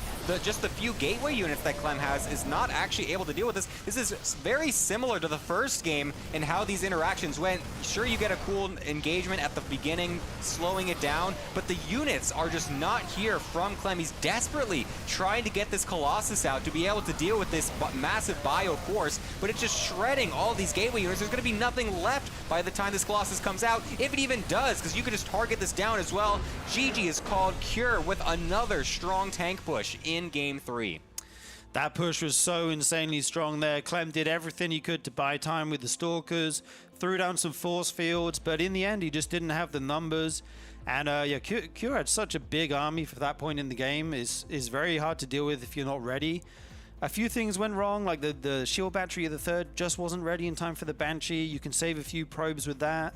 The Colossus was like 70% ready. You know, if that's out when the push hits, it can look a little bit different. So Cure does take the map, but a few small adjustments, and it could have gone differently. Yeah, I feel like what Clem is trying to do is just like, it is an older style overall of playing Protoss. You don't normally see it as much anymore, but yeah, I'm not sure exactly, because like he's defending extremely well in some of the initial attacks. Like that Hellion Reaper defense was wild, like right. Actually immaculate. There was a couple extra little follow-up damage here and there though, like the Widow Mines, sure, it was defended, but it did kill, you know, like 2 probes there. Right. The Banshee got a couple here and there. The second Banshee also got a few, and so it just that adds up. It does add up, and it makes it more difficult to add in more units overall. And so you just kind of are left with just like a measly gateway army. If you don't rush out that fast Storm like Classic's been going for, it's going to leave you without splash damage. If you don't go into super fast Colossus, like you saw, you don't have it out in time. And so Clem's getting caught in this weird transition period, and he just doesn't have enough to defend. Yeah, absolutely. I kind of like the style he played in Game 2, where he got a lot of Blink Stalkers and he was really aggressive. I think his decision-making was almost perfect. Like, he very decisively jumped on all the tanks. I would like to see him try that style again. Maybe, you know, leaning on the Stalkers a bit more. I think that could be good for him. We'll have to see what he wants to go for. The map is going to be Maganatha. Cure currently up 2-1 over Clem, and he is in the top left. And then in the bottom right, we have Clem as Protoss in the red. Yeah, let's go.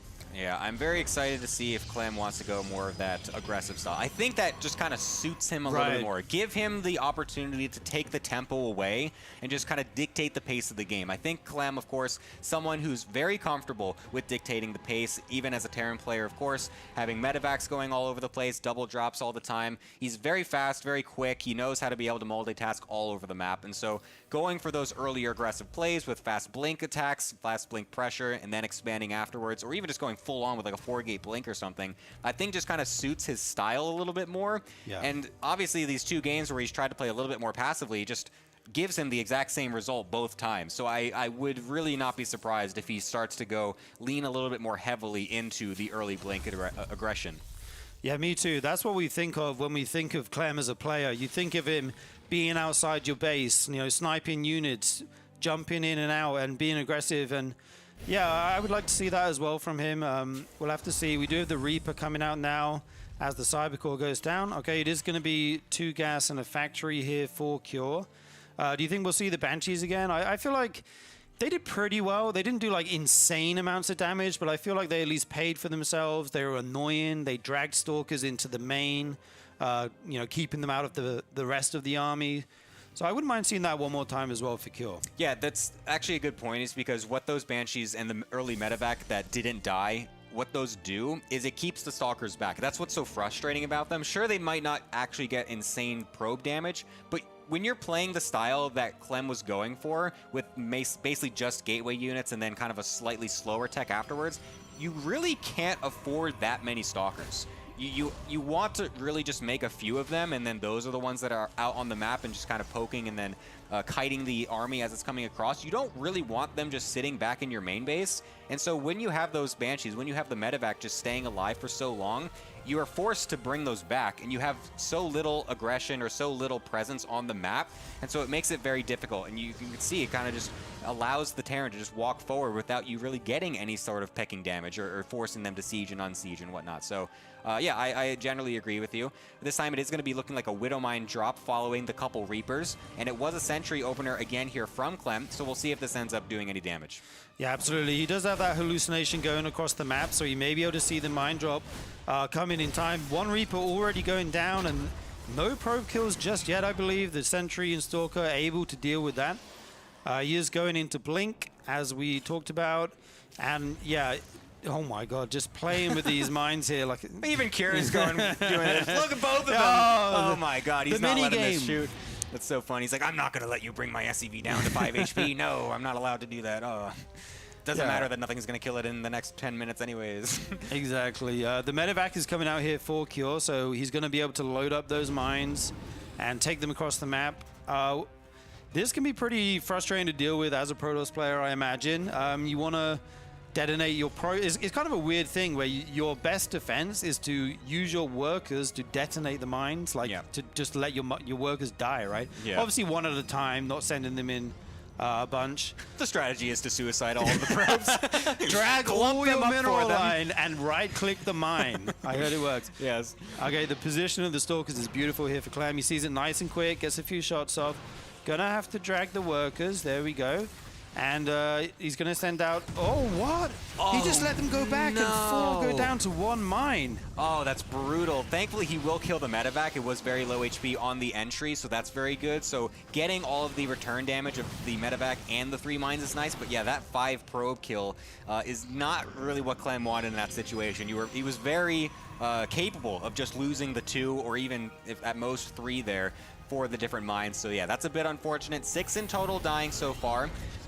We'll see if that ends up actually being super impactful. It looks like Clem's actually altering his strategy just a little bit. He's going for a faster double gas and a faster forge with all of this. So he thinks that he can maybe slip in a fast +1 upgrade and a faster Robo Bay as well. So he is swapping things up a little bit. He's trying to tech a little bit faster, going to be delaying the gateways and other gateway units just a little bit to try and get some earlier splash and also an earlier upgrade to see if that can help against the early tank pushes. Absolutely. Now, Clem did get that 3rd base relatively quickly here. It's not like super late or anything, so he can recoup some of the losses from earlier. But now the Cloak Banshee comes in. We do have an observer. The Stalkers are going to warp in, and already 5 more probes going down. This damage is starting to accumulate now, and the Banshee will actually live. It can regain its energy in the corner. If that observer leaves, it could dart back in. And like we talked about, he's going to have to keep a couple Stalkers there for a while now. Okay, I like to see this from Clem here. Just starting in, picking off a unit or 2, blinking out, trying to get as much value over time as he can with these mobile blink Stalkers. Yeah, this is honestly looking not that great for Clem already. Like you said, the damage is kind of just ramping up pretty quickly. 5 probe kills for each of those 2 different harassments is not what you want. And that does build up very quickly. And the second Banshee also coming in here, those 2 can absolutely tag together and start one-shotting probes even more if we don't have enough Stalkers left behind. I do love that these Stalkers continue to try to get SCVs here and there, but the tank getting moved forward, excellent from Cure, will be able to deny those from getting any more. Trying to get into the fast Colossus is Clem. We'll see if those are able to do anything. But now the double Banshee coming in. We'll try to just go onto the probes and try and get through the battery damage. And we'll just lose one, unfortunately, since it was at such low HP. But this one will just continue to sit back here. Try to do as much distraction as possible for Clem as this tank push gets ramped up. Actually, we do have a third command center coming in as well, so it may not be as committed as some of the other games. Yeah, for once you may actually see a slightly longer game here. Cure going for that third CC before his first massive push out here on the map, trying to whittle down the probe count, get an economic advantage. I got to say, that's perfect timing. Yeah. That looked like hacks. Like the one blink forward to the side to see it right as they come forward. That's that star sense, Yeah, dude. that looked pretty funny, but no, of course he's not. But it's still, yeah, it's very funny looking. Yeah, thanks for clarifying. Yeah, no problem. There's going to be one guy in chat be like, he's not hacking. What are you talking about? It's like, how could you say that? It's like, yeah, How dare you sully his reputation? No, anyways, very nice scouting there from Clem. Yeah, we do see Cure out on the map now. He has quite a lot of medevacs, bio, and mines moving out. The Colossus are out in time for the push this game, which is nice. Thermal Lance on the way, charge, +2. And even the fourth Nexus here at the front base location, or kind of at the triangle location. Oh, Cure going to just stim in right now. There's actually not that much Protoss here, but the force fields are good. Does cut off about half that army. He's got to get as many shots with these Colossus as he can here. There's a lot of Marauders. Okay, the tank's going to move up, siege in a more favorable spot. He has 4 mines behind it, so when eventually the Zealots dive in, they'll eat those shots. This Banshee is still alive and goes into the natural there, going to start picking off probes. And will Clem pull the trigger here? He's pushing up. He's starting to get these shots off. The Zealots kind of get slowly going in, but they will clean out the tank. The mines go down, and I think that the defense is just there for Clem right now. Cure still has a pretty big army, though. Yeah, this is a bit of an overextension from Clem. He doesn't want to go too far forward because those reinforcements do come in. Charge not quite ready during all of that. So you saw those Zealots just kind of slowly walking to their deaths into the Widow Mines. Not the most efficient thing from Clem, but I think getting a defense at all is what he wants, and he does have that for now. Again, I think he's going a little forward. A little bit too much, though. 3 Colossi, though, are kind of melting this bio, which is pretty low HP. The medevacs were not quite able to heal up enough of those bios, so it actually allows Clem to take a pretty decent engagement, blinking forward as well, to try to get some of these Vikings. This is looking much better for Clem compared to the other 2 games. Absolutely. I thought the same as you there. I thought the Colossus were overstepping a little bit. They might get caught out, but he actually retains all 3 of them, which is super good for him. We do see the Viking production coming out now for Cure, so he's going to have that anti-air to deal with them. Okay, Clem actually going to get aggressive here, even while on 4 bases. That one Colossus is so weak, does go down to the Vikings. Clem is really trying to push the issue here. Yeah, I'm not sure if he has the timing that he really expects here. He doesn't really have a prism to also do any reinforcements or even go into the backside for a counter harass or something at the same time. So he's really just doing as much as he can with a very small amount of units. And the fact that he's only got a few Blink Stalkers here makes it so that way once this Viking count gets up a little bit, it's actually going to be really hard to defend these Colossi and keep them alive. Clem has to be very careful. He's really on a knife's edge right now. Bringing in some more reinforcements with some more Stalkers is just what he needs to be able to continue this attack. He's got a couple sentries with force field energy as well, which could really kind of choke up this really kind of small area here by the 3rd base CC, and that could be very deadly for Cure if he goes for it. Absolutely. You talked about the prism. We do see that joining up now with the army. That's going to be very useful, not just for warping in units, but picking up those Colossus, trying to save the expensive units. He's actually taking a 5th base behind this, so going super macro heavy and making the disruptor transition here whilst pushing the 3rd base of Cure. Oh my god, I love this micro here from Clem. Pushing forward, using the huge range from the Colossi, and then picking them up with the Prism to actually dodge the Viking shots. Those did not land that other time he tried that, which was super sick. And, oh my god, that was a bit much. Those Stalkers getting choked up a little bit, but you can just see the little back and forth micro that Clem is doing here is just so perfect. Cure can't figure out like when AI. to engage. Look at when this do perfect you go? micro with these Colossus. They get their shot off at exactly max range, which is what we know Clem for is micro. He's just pushing in here, whistling down these forces. Cure's actually doing a really good job of not over-stimming, right? Like, you can panic stim and your forces are suddenly weak, but Clem's actually just going to push in here. I'm not sure about this. The Zealots actually retreat, thinking, okay, I've changed my mind. I don't want anything to do with that. And Clem was going to take his foot off the gas for just a moment here.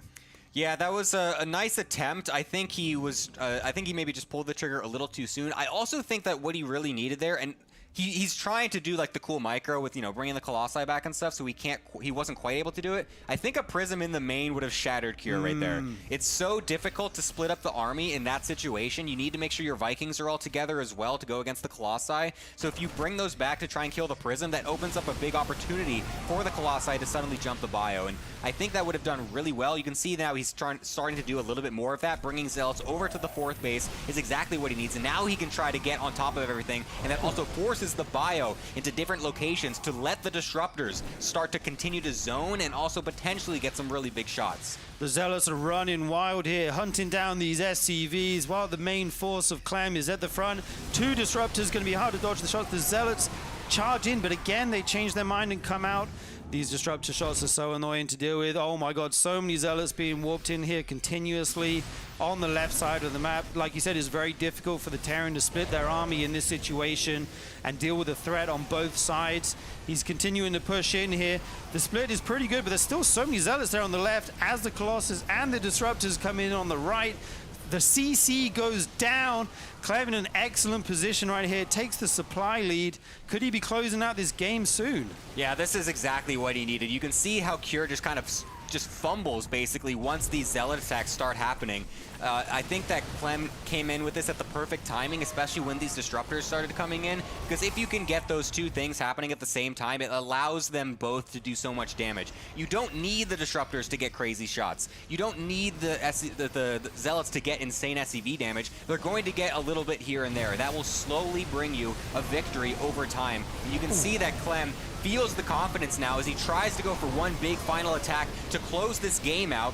Viking count is definitely low in numbers, so those are going to start to get shaved off, and the Colossi will continue to be excellent in these engagements. Clem taking the whole map on the backside as well, going to the top right corner. Oh my God. He's on 82 probes.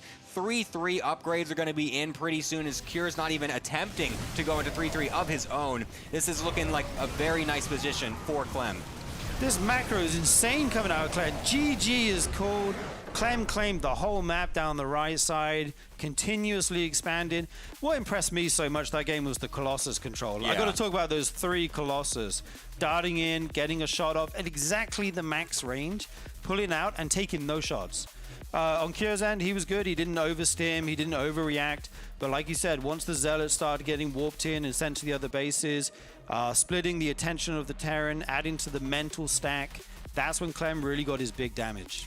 Yeah, excellently done from Clem. And I mean, Cure, like you said, he was actually doing pretty well. He wasn't like overcommitting to the fight or anything, which is a very difficult thing to do. It's very easy to get frustrated in that moment and just be like, okay, I'm just going. Just stim forward, try to kill off the Colossi. But Clem's micro was doing such a good job of forcing that awkward engagement and making it very difficult for him. So yeah, I mean, so far that means it's going to be a pretty even series overall. I'm curious to see what we end up going into next, of course, because obviously the amount of strategies is still pretty, is kind of open there, as we still saw Clem going for a lot of that early blink aggression too, so that could always come back at some point. So yeah, I'm just very curious to see what goes on. Yeah, me too. Here we go, guys. Help the RSL grow. Check out the YouTube, youtube.com/ReviveSC2. Please check out the YouTube. This helps the tournament series grow, helps us feed into the YouTube algorithm. And you can also check us out on x.com/ReviveSC2. You have all the latest news about the tournament, the upcoming sets, some funny moments maybe, you know, all the gossip. So please check out the YouTube and the X. Yes, we would love to see this continue to grow, and you can help do that. We're going to be going to a short break here, and we will be back with just a little bit more of this Clem versus Cure series. Don't go anywhere.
What's up, everybody? We are back. Tasteless and Sturgeon over here.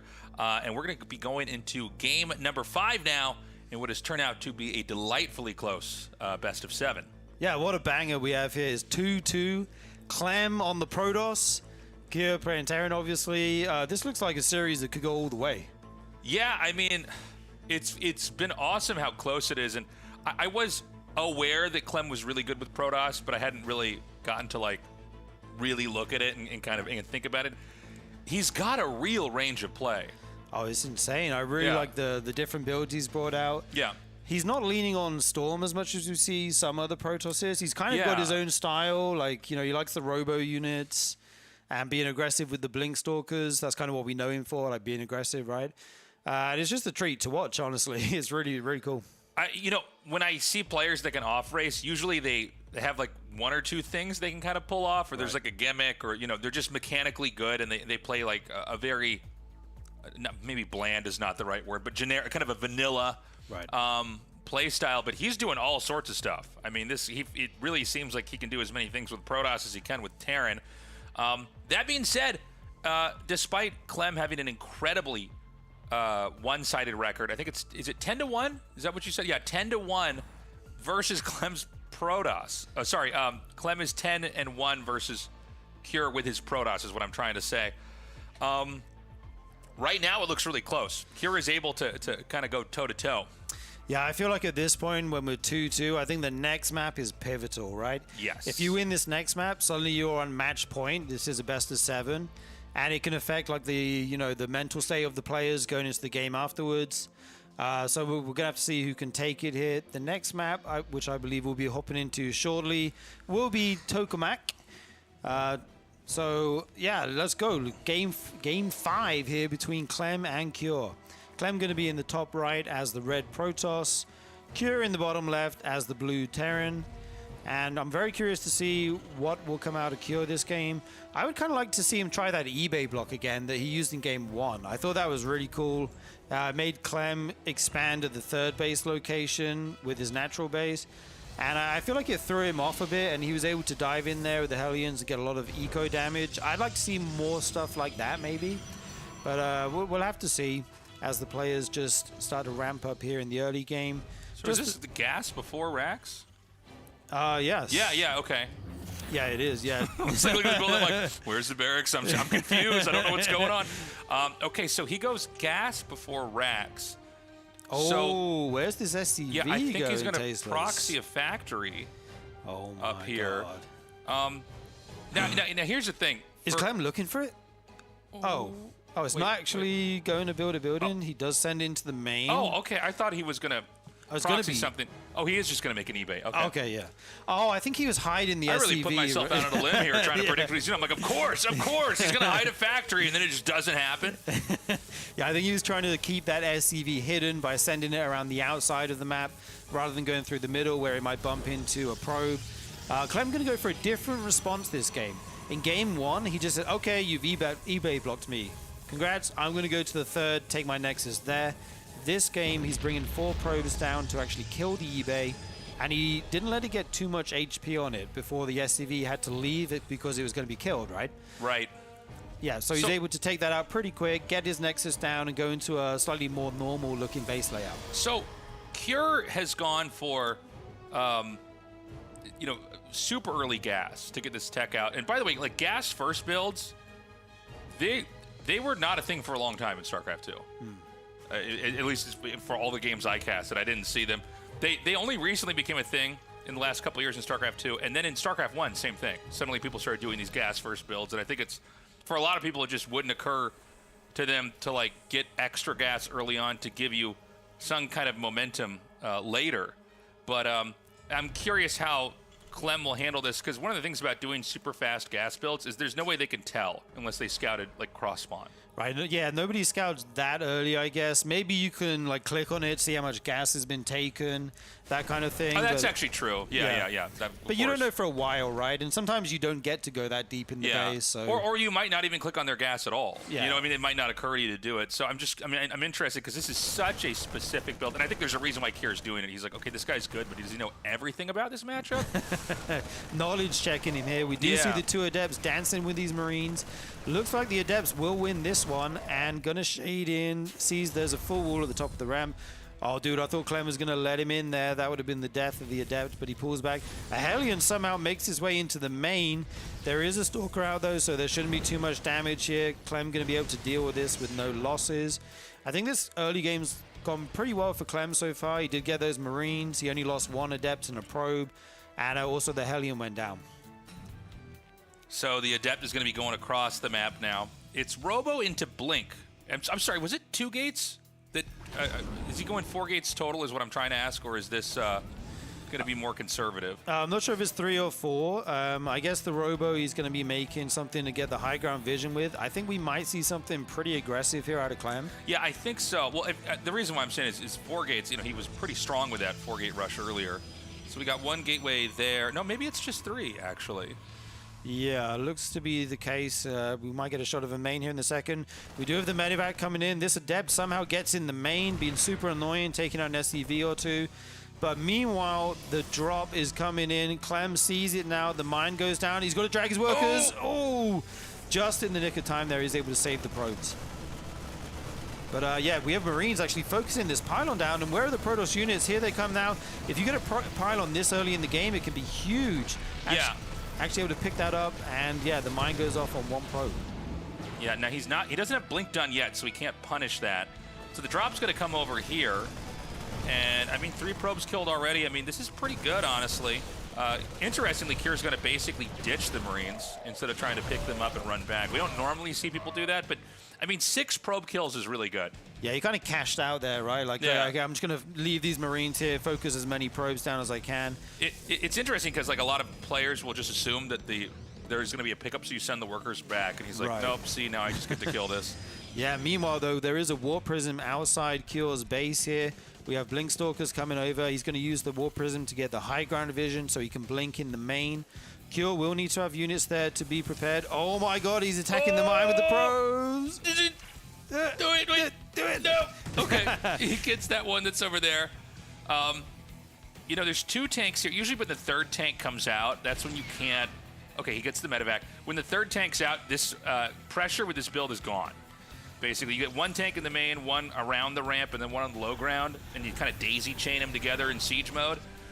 So he's not going to go for any kind of bust. He's just going to basically send 4 stalkers in here, and you can one-shot SCVs with 4 stalkers. So, you know, this is one way to try to come back in this. Yeah, it's the perfect number of stalkers here to get some worker damage. Already picking off 6 SCVs. Meanwhile, though, the Banshee makes his way into the natural of Clem. 8 more probes going down. This damage is starting to stack up now. He's got to chase this down. Doesn't want to take too many more losses here. Okay, the Banshee does go down. Yeah, so now, you know, the game is going to settle down a little bit here. Both sides taking a lot of worker losses. 10 probes killed here, plus the Marines that were in there earlier.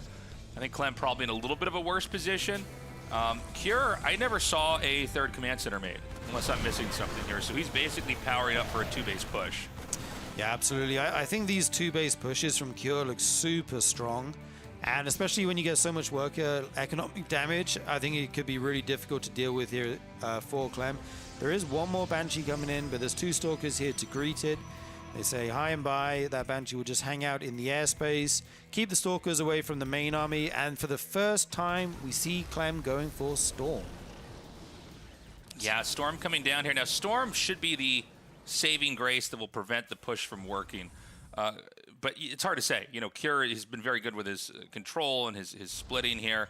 But, you know, if you sit on 2 bases and don't make a 3rd command center, really the game is only going in one direction, right? You are saying that you want to end this game. Oh, never mind. It's going to be a late 3rd CC. I stand corrected. Because the longer I was looking at this, I'm like, Storm's going to finish. Right. So then, you know, this 2-base push is just going to suck. But, yeah, I mean, it looks like he's going to be okay. Finally takes the Banshee out. So this is basically because of the pressure that Clem put on. I'm sorry. Yeah, I keep getting thrown off here because Clem's a Protoss here. I keep being like, no. So confusing, Clem's tearing here. Yeah, the pressure that Clem put on there early on, he just wanted to play a really slow game here. So take a very late 3rd base. Yeah, I kind of like it for Clem. Storm is now finishing up. He's got that way before his Forge and his upgrades. There is a 4-tank push moving across the map. This is going to be the first kind of big moment in this, well, not the first, but one of the big moments in this game. How much damage can this push get done? Can Clem deal with it? His Forge is just finishing up now, so he will be getting upgrades. Concussive Shells is not going to be ready for the beginning of this push. Something to keep in mind. Okay, Clem's actually going to engage right away, gets 1 Marauder and backs off. Yeah, he's just trying to force siege. Then the tanks have to unsiege. It's all just buying time. He's going to... Whoa! That is full of High Templar. You do not want to lose that Prism. That's everything for you as the Protoss player in this position. The Storms are key. He has to get some good Storms if he's going to hold on here. A little group of Bio pokes forward, going to try and kill this pylon, take out some units. Really, you want to... He's trying to force the Protoss to commit, right? I love the Zealots coming in here to intercept. You just want to thin out those reinforcements. Basically, use your Nexus to buy time. You know, it's got shields, and then eventually it's going to start to lose the HP. That's exactly what he's doing. He's going to try to save it at the last second if he can. Is he going to pull the trigger? He is. He's going to move in here right before the Nexus can be killed. He gets the first 2 storms up, and they are awesome. They were like literally the perfect storms. Yeah, beautiful storms from Clem. Going to clean up everything. What a defense from Clem. Like you said, he let the Nexus get actually quite weak. I was getting a little bit worried there. It was like almost down in the orange, but he times it perfectly. gets the massive storms and is able to push Cure back here. God damn, Clem is good. I mean, that was like so perfectly. That looked like, you know, if you told me this is the guy's off race, I'd be like, no, it's not. Like, this is a Terran player playing right now? That's insane, and he's not finished. He is going to come in here and blanket this area with a few more storms. Another warp in. The Warp Prism is not going to be denied either. Cure is going to lose this third base, and he might just end up tapping out. Cure can't even land the base here, forced to go back. There's more High Templar waiting for him. Even an Immortal added in, 2 Immortals added into the mixture here, going to do lots of damage against the Marauders. Fourth base going behind the push for Clem, so he's not all in or anything. He's still macroing up back at home. And we do see the Robo Bay going down. He might not even need it though. Starting to push in here. A good storm on those Marauders. The Medevac goes down. He's going to lose the base if he's... Oh, Clem doesn't go for it. Oh, kill the base! He gets the base. Oh, this is a massive push now. This may be game ending here as Clem smells blood in the water. Going to keep pushing forward. The SCVs are pulled to fight, and Cure is forced to GG. You know, it's... I mean, obviously, if you're good at one race, you can be good at another race, right? I mean, if you have that level of understanding... And all pros are actually pretty good with all the races, in fairness. It's not like, you know... you kind of have to know exactly how one race operates to then be able to beat it, right? Right. What is crazy about watching this is, like, he's so good at all the mechanical parts of Protoss, which is, you know... That's when you play a ton of StarCraft, that's what you get really good at. Like, I'm bad at stutter step microing with Marines. Right. Like, I'm not good at that. It hurts my wrist.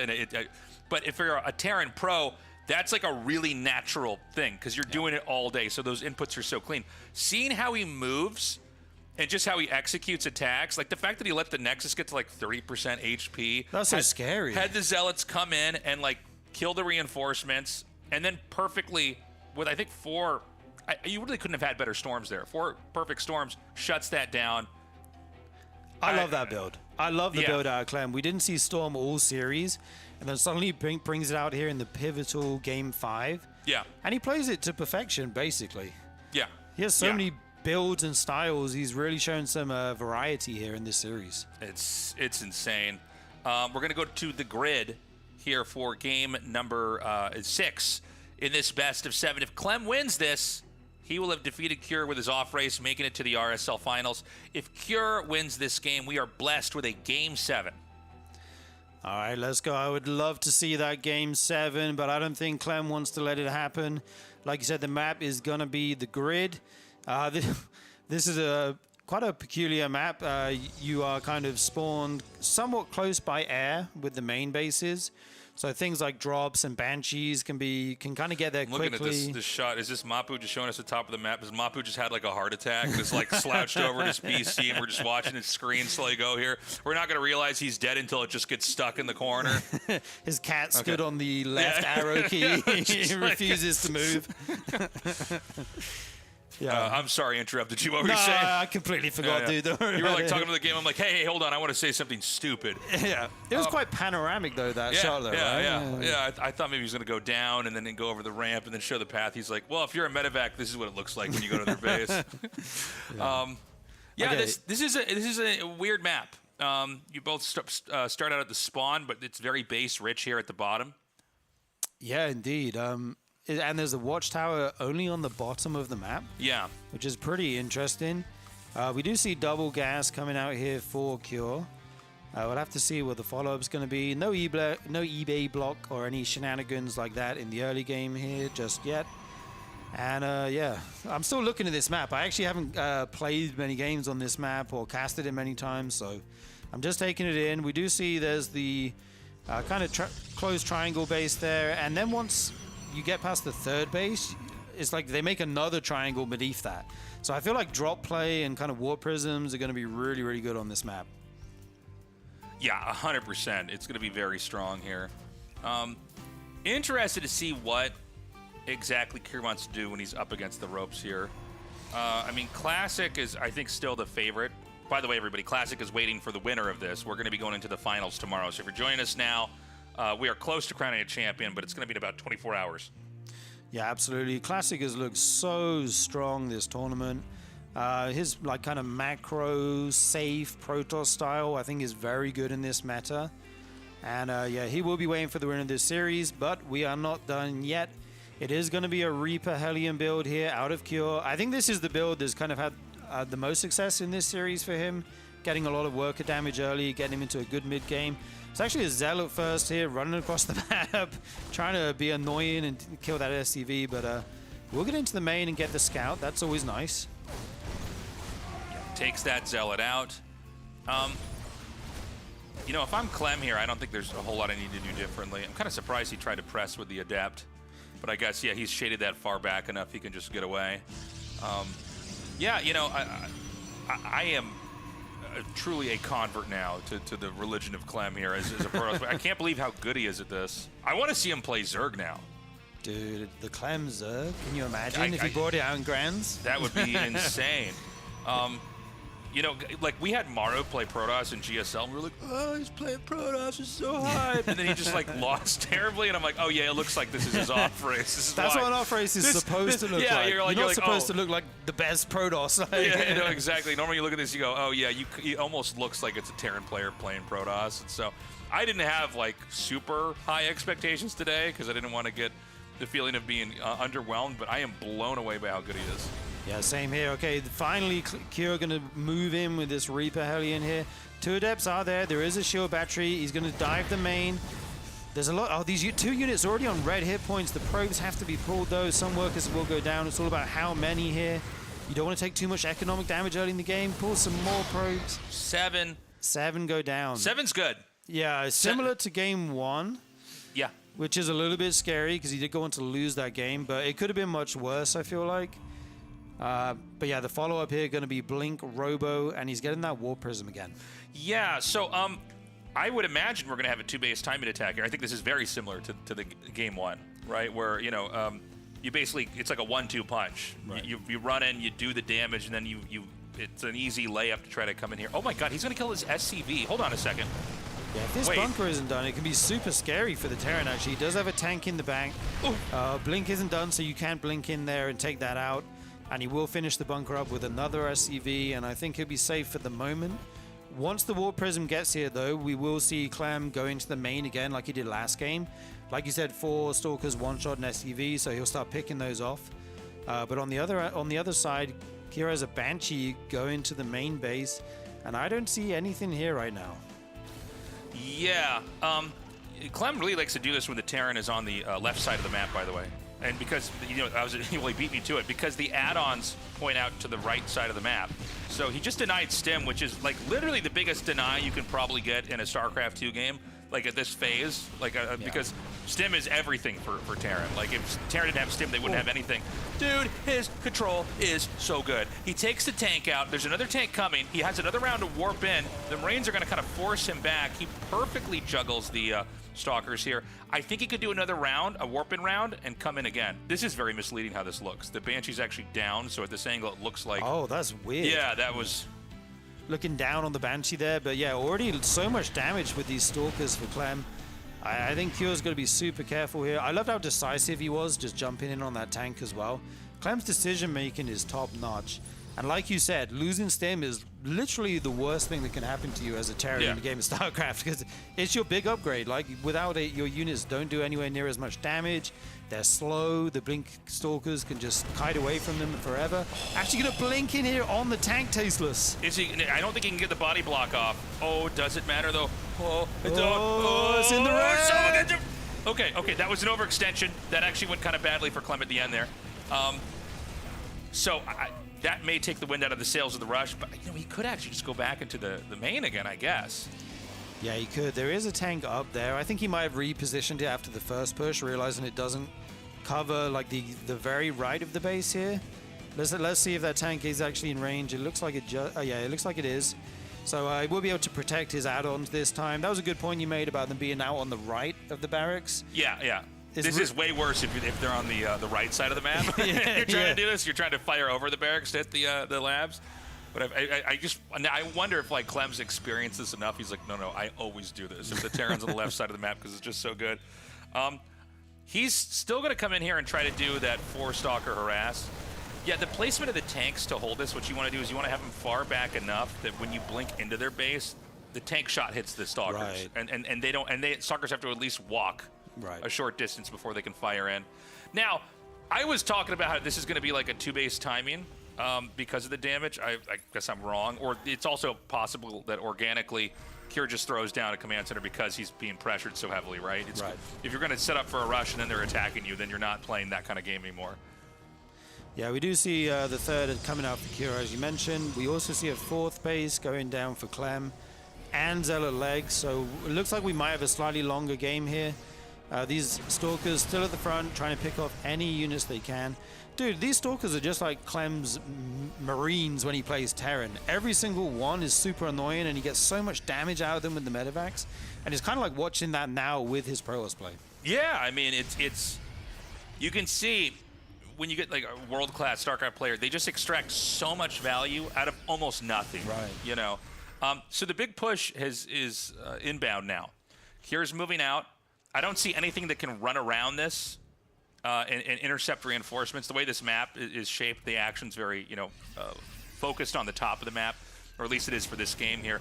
And Protoss, I mean, I don't know. It feels like Terran sets up a really easy foothold here. Yeah, he was able to just walk right into the choke point at this third base and get set he up. unsieged everything. Hold on. Oh my god, he unsieges, and Clem uses that opportunity to pounce on him. We do have a Colossus out. The Stalkers go in, they pick off these tanks one by one. 3 tanks going down, the Colossus still firing. There's no Viking. There's only 2 Vikings on the field right now. Clem pushes Cure back. Yeah, like this is. I can't believe he unsieged every tank. That was crazy, I almost yeah. wonder if that was like a mistake on the hotkeys or something. That's it. He just GG. GG's. Whoa, dude, he must have accidentally hit the siege key. Like I was looking at this and I was literally about to say like there's no reason for him to, he's going to destroy the Nexus basically. The tanks are perfectly positioned where you can like run in and out with the Marines and Marauders Right. and whittle that down, and then they all unsieged and Clem just dove on it. Oh yeah, he absolutely waver at all. pounced. Yeah, love that decisiveness coming out of Clem there, seeing his chance and just taking it. You got to feel bad for Cure losing his stim like that though. Yeah, That delays his push by so much. I mean, Stim, I can't think of another upgrade, even in other matchups, that it is as important. Like, if you don't have that, it's like, oh, well, we don't even... You're basically in free fall until you finish Stim. Yeah, it's like, if it's denied, I mean. yeah, it's like forgetting Warp Gate or something. It's like, oh, I literally just can't play the game. It's like, what do I do if I forget Warp Gate? I'm like, I haven't thought about a situation like that since the first week the game came out. Like, that's just, you have to have it. It's Terran has functionality by being like a powerful glass cannon race, and Stim just accents that because you can dive in, you can wipe out so much as long as you just have enough medevac heal to kind of give you that sustain. And when you lose that, I mean, Protoss is so comfortable just staying back. And, it's interesting, too, because I don't really feel like I see that kind of play from Protoss anymore. Like, if you look at how Classic plays, Right. where it's very slow, and slow's not bad, by the way, but he's just sort of accumulating. He's kind of like staying back, waiting for you to come at him, and then he, Mr. Miyagi, wax off, wax on. And then it takes another Nexus and he's wax off, wax on. Wax on, wax off. And Clem has a much more like in-your-face, explosive style. Yeah. It just shows you that there's like a lot of different ways to play a race. Yeah, absolutely. And what I kind of like from Clem is normally the Protoss is try and get both forms of splash out, right? Yeah. They go Colossus, you make Vikings, they switch into Storm. Vice versa, right? You go Storm, they get the Ghost, then they go into Colossus or Disruptors or whatever. But Clem kind of stayed, he said, okay, I'm making Robo units this game, or I'm making Storm this game. He went Colossus into Disruptors with no Storm, even in that really long game where he got like 6 bases. Just a different kind of style here coming out of Clem, made it his own, and it worked. So this is it, guys. We've got ourselves a finals. It's going to be on tomorrow. Classic versus Clem. Clem is going to be going back into Terran, unless there are other major plot twists ahead. Classic, of course, coming from the winner's bracket. I mean, he's looked... honestly, he's looked unstoppable. I mean, he literally went through a bunch of God-tier Terrans to get here. Yeah, I mean, he already beat Clem in the upper bracket. Yeah. Before that, he beat Bjorn, and after that, he 4-0'd Cure, which is just, That's insane. dominant, right? It would be insane if Clem sticks with Protoss, but I don't think we will be seeing a PvP. Well, the other thing, too, is Classic's very good at PvP, so it would not be an issue. So we're going to have a crazy finals. I'm interested in seeing what exactly Clem's going to try to do versus Classic. Like we were saying a little bit ago, Classic just looks so solid. I mean, it reminds me of Stats, or back when Rain used to play, where it's like, oh, he just kind of doesn't die. Any kind of weird rush you do, he'll just sort of hold it off and have what it takes to be too big to fail. Yeah, absolutely. Defend. Tech. He likes to tech up super quickly, get a lot of bases quickly. Yeah. Strong economic late game play is kind of his forte. And then he's hitting you with War Prisms and stuff in the late game, huge run buys. I kind of feel like Classic may be the favorite going into this, which is insane as he's up against Clem, but that's kind of my prediction here. Yeah. What do you think? I think Classic's going to take it. I kind of want Clem to take it. That would be pretty hype. I mean, Clem is the previous world champion. Also, I cast a lot of GSL. Foreigners are not winning also that. the current world champion. Yeah. Yeah, we've got GSL champion versus versus last year's EWC. I guess that's redundancy. The esports world champion. So, I mean, yeah, you really couldn't ask for a better finals. Yeah, absolutely. Yeah. Archon Studio, our official broadcast partner of Season 1. Check out the StarCraft Tabletop Miniatures game. It's going to be on pre-sale near the end of this year. We don't have the exact dates for that. But the tabletop miniature game looks sick. I mean, as a StarCraft fan, I'm definitely going to have that in the house. And they've also got just a bunch of other great products on their site. I wasn't really familiar with Archon Studio, but they really are the world premier tabletop miniatures game company. And, obviously we all want to get the StarCraft set, but all the other stuff on their site is awesome, too. Stuff for a lot of my favorite games or, franchises. So definitely check them out. Because of their support to the tournament, we were able to double the prize pool. Wow. Yeah. We need one of those in the studio. In the Yes, RSL we studio, will. the miniatures game. I will probably get one down here once it's finally out. Guys, we need your support. Sign up for the Patreon. It's patreon.com/ReviveSC2. We had a very slow day of Patreon supporters today, guys. Makes me sad. We need you guys to join our cause. The more you commit to us, the more you'll get out of it. We have voting rights for maps and player guest spots. The Immortal tier will put you in the credits. We've got even tiers higher than that if you're up to the challenge here. But consider doing it. We need to rely on community support to keep competitive StarCraft 2 alive because we don't have publisher support anymore. And we wanted to have something that was more than just an online tournament with a prize pool. We wanted to make something that would be well produced, it would have music, it would have graphics, it would have professional observing, it would have professional casting with people together in a studio that we built. And that's been our mission, and I hope you feel like we brought that to you. We also have merch, 20% off discount on all Tasteless TV merch. That's my merch site.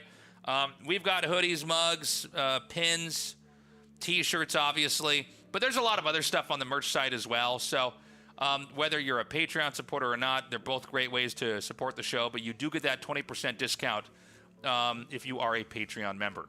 Now, this is super important, by the way, guys. And if you're financially not in a place to support us, I get it. I hear you, man. But then do us a favor and follow the Twitter account and follow the YouTube page. Some of you guys might be watching this live, not on Twitch and not on the RSL YouTube, but on my Tasteless TV YouTube. I have it broadcasting there because I'm trying to get it to as many places as possible. But there is an official RSL YouTube. It's at ReviveSC2, like the @ symbol. You can find it there. We are trying to blow this thing up because as important as the live streaming component is of this tournament, a lot of people just watch StarCraft 2 matches on YouTube. Not everybody's able to catch it live, especially for English speakers. We're in kind of an inconvenient time zone for several countries. Yeah, the VODs are super important. Yeah. It's like sitting down and watching an episode of your favorite show. Exactly. You get your drink in the Tasteless mug. That's right, and the RSL mug. And the RSL mug. There's a Tasteless mug on the site, too. You could be double-fisted it. You'd be going crazy. We also have it spoiler-free. I think eventually we'll have the names of the players, if it's like the finals or something, like months or weeks later. Yeah. But if you're like, okay, I'm busy and I don't want the results to be spoiled, I want to enjoy it in a way where the matches are suspenseful and I don't know if my favorite player is going to win, Well, we have that on the YouTube, all spoiler free. We hear you guys. We got you covered. Yeah, if you don't want to know if Dumbledore dies, we have got you covered here. Yeah, there will be no spoilers. We got you. You won't even know that Dumbledore's gay either. Okay. Taser, I haven't got that far yet. I'm sorry about that. If only it was the RSL. Oh no, that only happens in the finals of the RSL. I shouldn't have said anything. All right, guys. That's it, right? But there's no more graphics, right? All right. Yeah. All right. Great into the show, Tasteless. Guys, thank you so much for joining us. We will be on tomorrow, 7 p.m. KST. Ask Google or your AI what time that is for you. You do not want to miss it. We love you. Bye-bye.